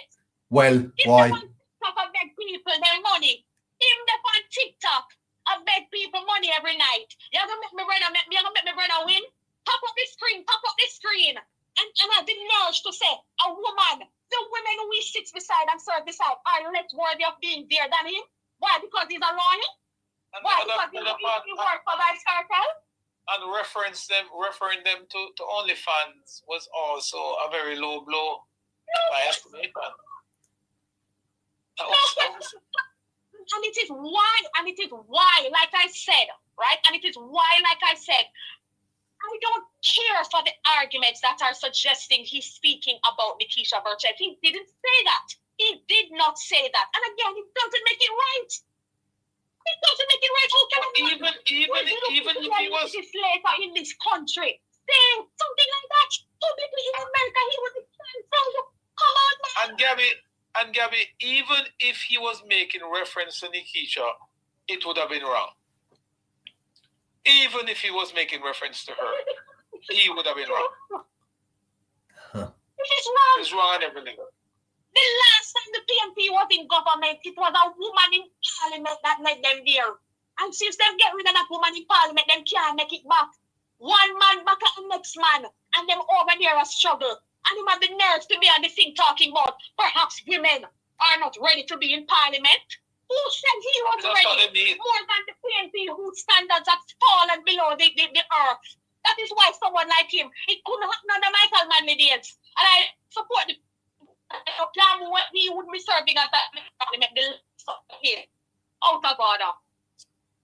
Standard has fallen quite low in terms of the type of representation neighbor that the PNP has brought to the parliament. They have brought the parliament to an all-time low. I mean, it's just sad. Well, I have warned here on this program that Jamaica is going to be embarrassed by some of these parliamentarians, and we ain't seen nothing yet. I saw it coming when I saw what was happening in the parliament and the quality there. I've been pointing it out to someone. I said, look at them, just look at them in the parliament, and you'll realize that soon and very soon you're going to see pictures coming out. You're going to hear some other disgraceful things coming out of this set of parliamentarians. That is it. I mean, you remember when I was pointing out that this man was in a pool without shirt, and I'm not saying that you can't go in your pool without your shirt, sir. But as a member of parliament, I mean, you should. Huh? I remember Edward Siaga, Yeah. And I've seen him quite a few times. And I've never seen Mr. Siaga without his jacket. And a friend of mine told me one morning he went up to his house. Yes. And it was quite early, about 9 o'clock in the morning. And he was to meet with Mr. Siaga. And they asked him to just give him a few minutes. And when Mr. Siaga came out, he was in his suit. Another good friend who went to see him sometime before he took sick, back in 2017, thereabout. And when he went to Mr. Siaga's house, he was also in a suit and tie. Oh my God. When I saw him, last time I saw him was in Tivoli Gardens at a football game, and he was in a suit. Image, Mr. Siaga said, maketh the man. And when you when you look at these parliamentarians bringing themselves, because they have always held themselves at a certain level, and even in the PNP, this crop of PNP representative, is the worst I have ever seen. Wow. And it's not that these guys are not perhaps the most educated bunch or qualified bunch, but in terms of their behavior. That is a very good point. Yes. But Chops, education is supposed to transform you and how you think. Why would it not have done so for them? The problem though is that there is a lack of respectable and respected leadership. That is part of the problem. Yes. So clear. You see, even this issue about Nikisha. Yes. Right? The problem is no one can speak to her. It's not because people haven't tried. It's because there isn't the existence of leadership that is respected. Right. And that's what happened. That is what I'm hearing, ma'am. That is what I'm hearing. What happened when a man is a surrogate. Yes. I put you there, you can talk to me. I put you there. I hear that she says she will talk. She have things can say. So. All of you talk to me. That is the problem. The problem is that there is a lack of respect. I tell you, what a mess. Things keep happening. That's why these things keep happening. What a mess. Because there is a lack of respect for the leader and the leadership that currently exists. And when it becomes obvious, they huddle around and they plot and scheme this line, and they'll say there is no issue in the PNP. Yes. We're a united party and blah, blah, blah. But it is rubbish. Dead right. You can hear based on the tone and you can see based on the facial expression that they don't believe what they're saying. They know the truth. They don't respect the leader. And because they don't respect the person they have asked, the person that was chosen because who was to be there couldn't be there. Yes. Then you have all these issues with parliamentarians that you can't talk to. Right? So you can behave anyway and you bring the party into disrepute and nobody can speak to you. So you have to send out a crappy release trying to deflect. Because no one can speak to the truth. I don't think any well-thinking person, regardless of the fact that they are members of the PNP, who are online trying to justify and say how Nikisha is just passionate. I'm passionate. I am very passionate, and so is Juliet Cuthbert. Yes. So is Terencia. She's a very passionate person, very passionate speaker. So is Rhoda Moy Crawford. I don't see them presenting themselves in Parliament that way. Gabby, I think you are very, very correct, because a political party does not exist in abeyance. It has structures and it has leadership. And if your members below you are behaving in a way that you don't agree or reflects the party, then someone should say something to her. And the fact that she has continued for 8 months to behave like this says something about the leadership there. No, there's no question. There is absolutely no question. Nobody, as I said, right? If you put a man there, how you to turn around and try to tell you how you must operate when his whole existence continues at your doing? You have to be defending him. You have to be making sure he looks clean. You have to be guiding him through any position he takes. You have to tell him what to wear. Make sure you wear the yellow shirt with the Jamaica flag so it look like blah, blah, blah. When you have to be leading someone to present themselves as something they are not, a leader, speak to the Prime Minister. How does he turn around and tell you, I don't like how you're presenting yourself? It can't happen. There's no question. There is no question. Angela Brownberg also sits in the Parliament. And again, I will say, I don't see Angela presenting herself this way. Well, Marisa did point that out. Them not being able to speak to her. Yes. Sorry, Hagabi. Harry? You're listening. You have been very quiet. What do you have to say to all of this? Well, the thing about it, neighbor, going back to what Chop said, I think in society now we've forgotten something very critical. Because I grew up on the thing that says your attitude will determine your altitude, right? So it really doesn't matter what level of education you want to say you have, the aptitude aspect of things. it really comes down, neighbor, to the mindset and your approach, how you approach all of these things. That generally drives a level of success for anything you do. Yes. Right? Now, when you look at the products within our political arena, we don't see much statesman. We see figments of it. We see persons who are trying to be it at a very small level, but also the true colors of these persons always comes out, neighbor. I grew up in terms of watching Parliament and seeing those persons, how they go about their business, how they carry themselves, how they speak, right? You may not like them, whether because of your political alignment or otherwise, or stuff that they may say, but one thing you could not dispute was how they carry themselves, right? They were also still respectable for a greater part, and how they go about certain things. You're not getting that now, and sad to say, no, neighbor.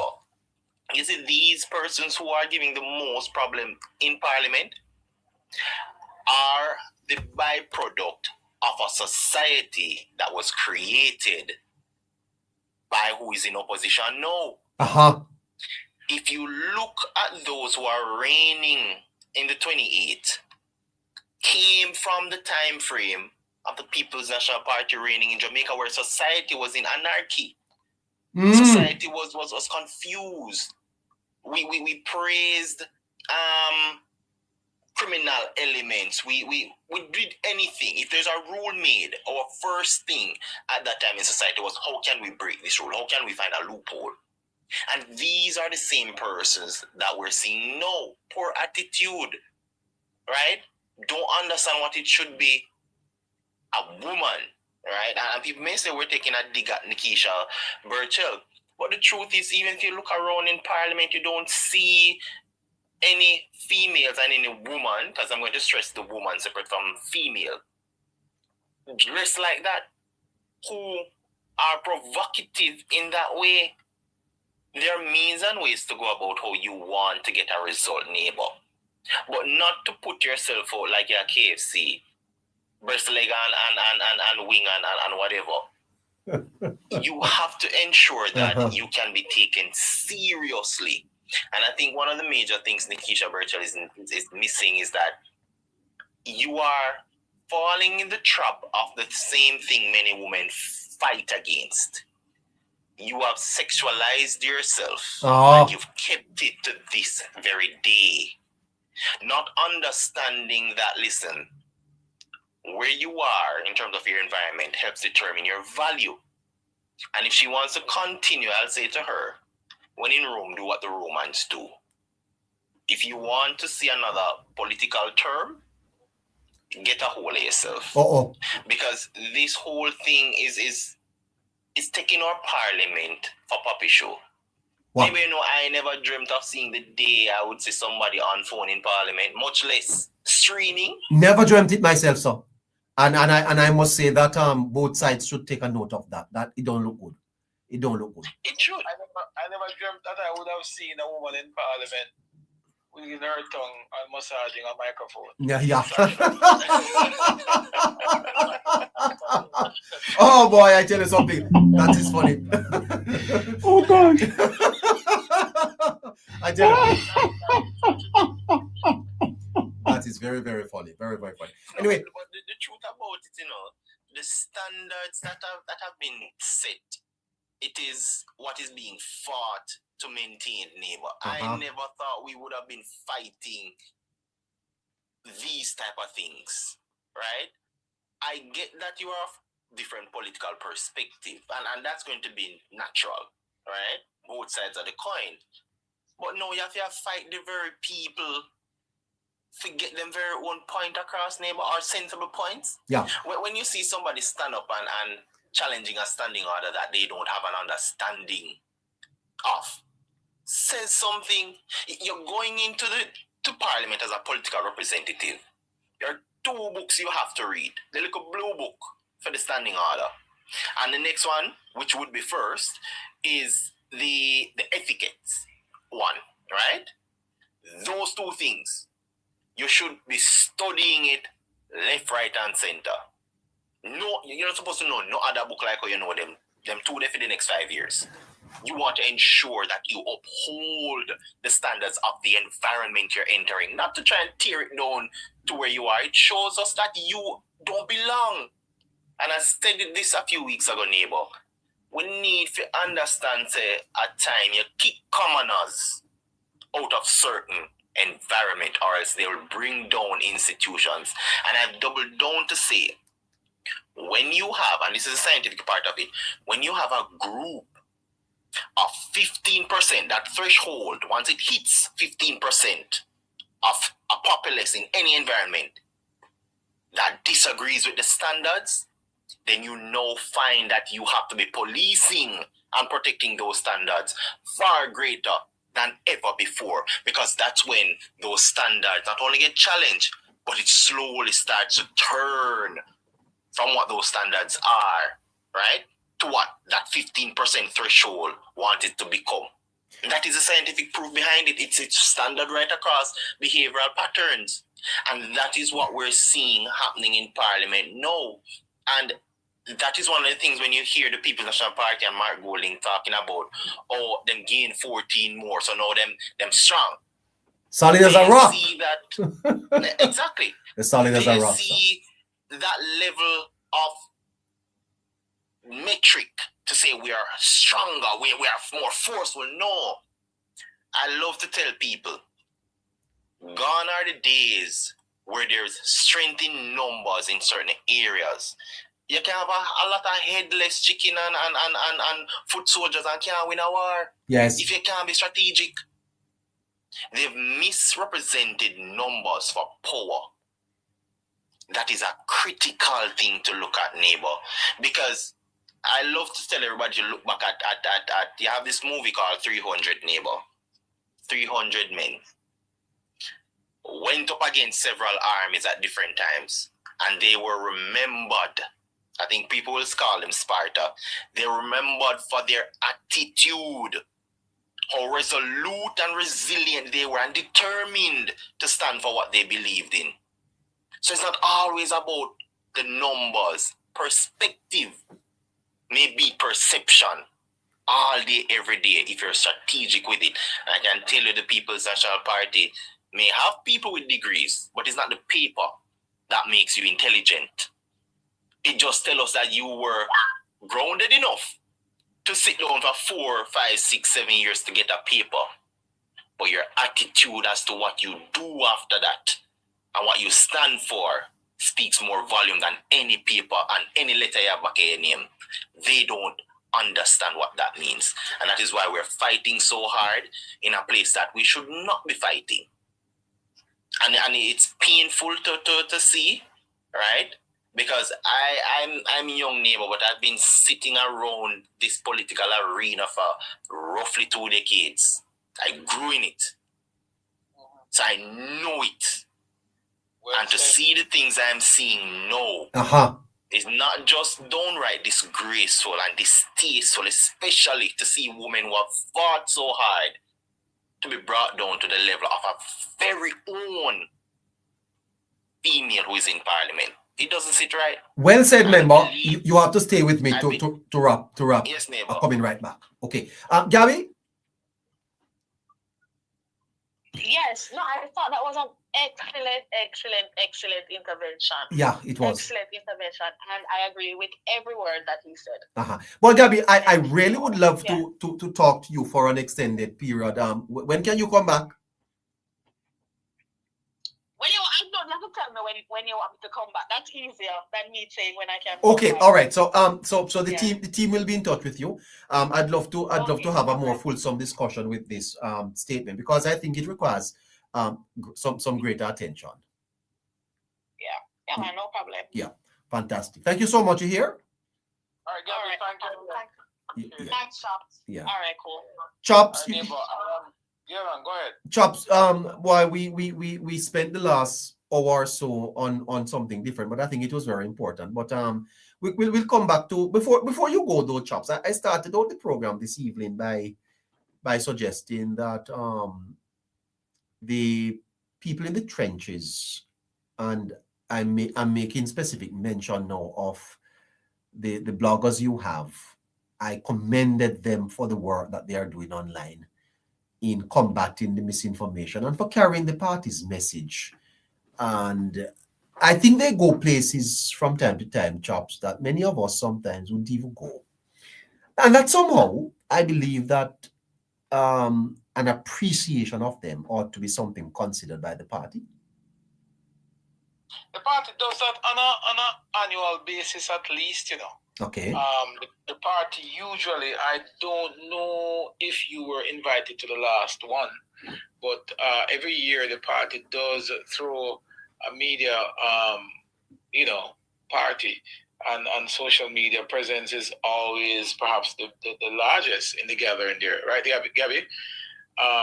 So I that is something that is a part of the party's mandate. They've done it every year, and I think this year is going to be done again. I don't remember what time of year. Gabby, you still there? Can you shed some light what time of year that gathering usually occurs? I don't know, to be honest. I can't recall off the top of my head. But we usually have an event. But notwithstanding that, neighbor, I think that we as a group could still... Don't leave yet, Gabby. I want to ask you something. Don't leave. Go ahead, chap. We could still, as a group, organize to do something. And we can have that discussion outside of this space. So it's a little bit more, Absolutely. I'd like you to take this, Gabby. Gabby, the country today, I think, is not fully appreciating where it is and the work that the administration has done to place us where we are today. As societies improve, expectations often rise with the society, and sometimes they rise faster. So progress does not end demands.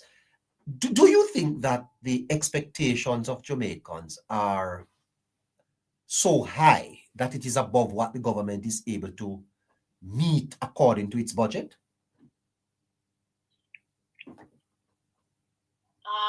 I don't think that the party that is in power does not have the ability to serve the country to the best of its capacity. And I think more than that, I think the benefit or the plus that exists in Jamaica now is that it is clear, and it is clearer every day, that there is not a better alternative.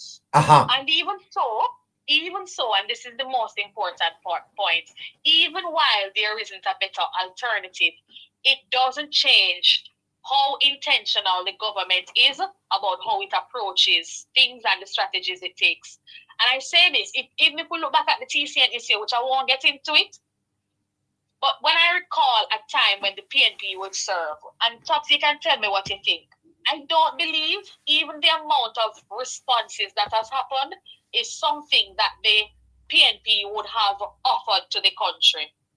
And truthfully, if we take even their approach on matters that arise now, it's very much, if I don't talk about it, it will go away.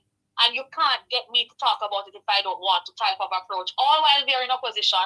And even while it is issues, they can't particularly be held accountable now. And it was the same approach that they took when they were in government. So I say that to say, I think every day that this government continues to serve, they do so to the best of their ability, and they seek to do better every day. And I can't speak on behalf of the government. I'm speaking based on what I've seen. I don't think they take it for granted. I don't think the Prime Minister takes the fact that they voted him back for granted. I also don't know. Okay, so is it that there's a perception, Gabby? Because I'm really analyzing Tuesdays. I'm not there yet, but I'm asking the proper question because I listened to Dr. Leakim Samaj, and he's a psychologist, and his thoughts would matter. So I'm trying to analyze Tuesday, what happened on Tuesday. Is it that this is just politics at play, or is it that there is a disquiet in the society that we are not recognizing? Do you mean I'm sorry, do you mean the protest? The protest, yes. So look, if you're speaking about the protest, then I think the question is irrelevant, and let me tell you why. First of all, the two members of parliament who led the protest, Julian Robinson and Mark Golding, the protest was held in Julian Robinson's constituency, in the heart of it, I'd like to say, and at the edge of Mark Golding's constituency. And they could not even intentionally mobilize 200 people to come down there. There's no way. There is absolutely no way that could be a representation of how. I'm not saying the country is not concerned. I would be a fool to say otherwise. Right. I expressed earlier why I believe there is concern. There is concern because there's misinformation. And the information and the correct information isn't moving as fast. But I don't believe the people who stood out there are a representation of anger or discomfort within the broader society. It was a PNP orchestrated protest, which in my opinion failed. No, when you are an online functionary. I understand that. You write articles. You don't pick up online anything that you would be concerned about. Disquiet online. Okay, let me say this. I write articles online. When there is an election, I go in the field. What I am very much aware of is this. Online is an important space for conversations to happen. But the reality is that happen online and what happens on the ground are two completely different things. I say that to say that perhaps in a space where I go, depending on how my timeline is orchestrated, it might show me content that is pro-JLP or content that is anti-JLP. I don't know if those are the realities or the people who are on the ground vis-a-vis the people who go to vote in an election. I don't know that they're the same things. So I say that to say, if I go on Twitter now, right, I might see people who are expressing concern about the TCN matter. I don't know if those people vote, and I don't know that those people represent the wider mass. You understand what I'm saying? Yeah, it's I don't think that's how politics works. I don't think that's how politics works. I think the average Jamaican, and again, I want to be clear, I would be a fool to say that there are no concerns. But I am 100% sure the average Jamaican values the relationship that we have with the US. And the average Jamaican either has a US visa or would like to get one. And I don't think Jamaicans are fools. I think the people who stood out there did so because they are politically motivated. Because if they were not politically motivated, they would not be wearing the same clothes as the members of the PNP who were there. Okay, and the members of the PNP would not be wearing the same clothes as them. It was a PNP orchestrated failed protest. There is no way I am organizing a protest in my constituency with 20, 30 people, and two of the largest constituencies in Kingston, and you can't pull out 100 people each from each place? Even if you were to bust them in. Even if you had to bust them in. Even if you were to bust them in, it's an embarrassment. And frankly, it's an embarrassment. And I have not seen one footage anywhere that suggests that there was more than maybe 30 people out there. 30 people? 30 people and a 2 MP? Well, stand up here and constituency, one by the MP and one by the edge, and all you could get is 30 people? It was a big deal. And what it demonstrates, Gabby, is that you see in the election campaign, one of the things that the polls actually showed is that while persons might express themselves in a particular way when the questions were asked, because I remember at one point they were doing some back-to-back polls that were paid for by the PNP, of course. And the numbers were saying that Mark Golding is gaining traction or Mark Golding is leading. But one thing has never changed is that when the question was asked, who would you vote for? The same percentage that gave Mark Golding an edge in other field when it comes down to voting, those persons came right back to the feet of Andrew Holness. And that is important. And that is important to put what Gabby is saying in context, because what we find on social media and sometimes within corporate Jamaica, it is not the reality on the ground. Gabby is a grown person like myself. She understands what happens in Flagaman. She understands what happened in Junction or anywhere over in St. Elizabeth. She understands in Kingston what happens on the ground. A lot of persons who are waiting the loudest mouth you can find on some of these, even the TCN programs, are persons who have not visited Jamaica for 20 years. No, there's no question, Chopper. There's no question. There's no question. Or people who they themselves have benefited and have moved on. Yes. There's no question about it. The average Jamaican man out there say, me want me visa. Yeah.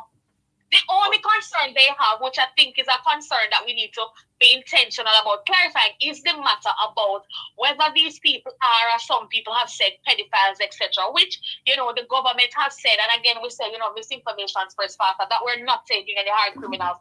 But the average person fully understands the importance of the relationship between the US and Jamaica, fully.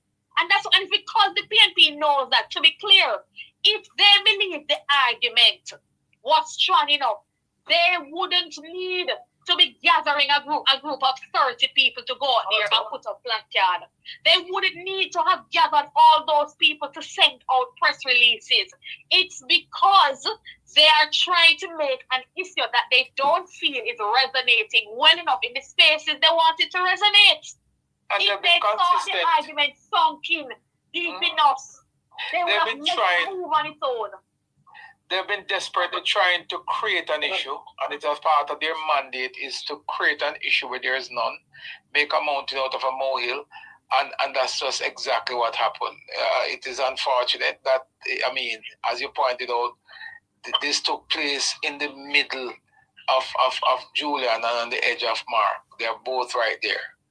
And you couldn't find 3 or 4 coaster bus to bus some persons. If you're looking for and it is to save themselves the embarrassment too, why they never outrightly associated themselves with it.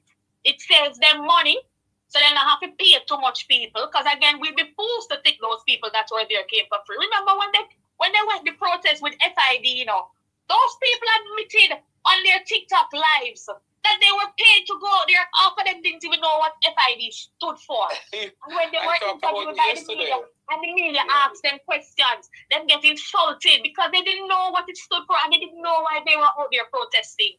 And it's not much different from this one, except this time around, there was less money put into gathering people, and still it was a flop. The last one was a flop in numbers, and so too was this one. Well, very. The bad news and the negativity spread. Yeah. It spread like wildfire, Harry.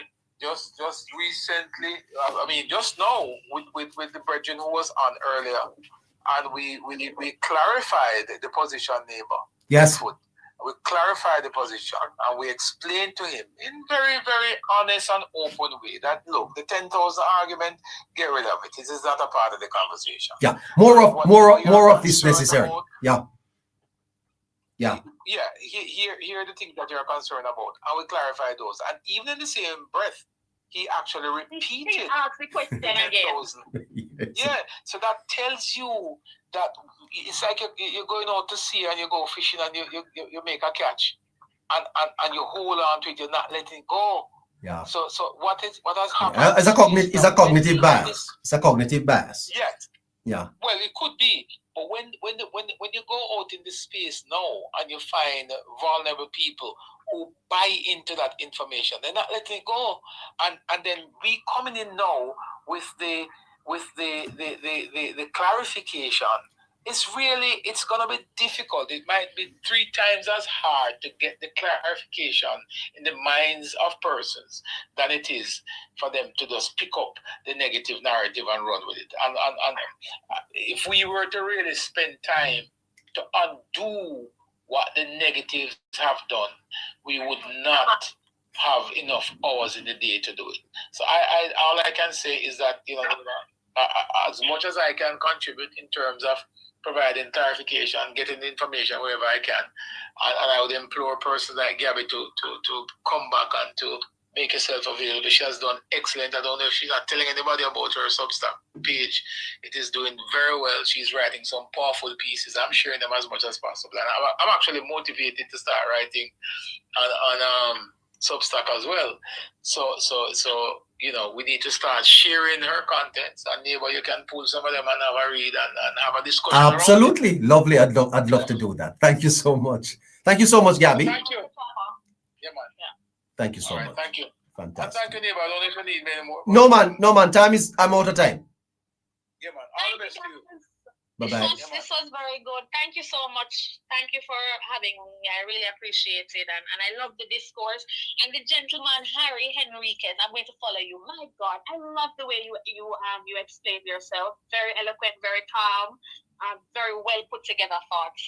Thank you so much, everyone. Thank you so much, too. All right, yeah, All right, member Harry. All the best to you. Thank you, neighbor. Not a problem. Member Harry. Member? I'm here, neighbor. You get all the compliments, eh? You get all the compliments. No, man, neighbor, you're complimenting. And I'm lying. We just get a one off.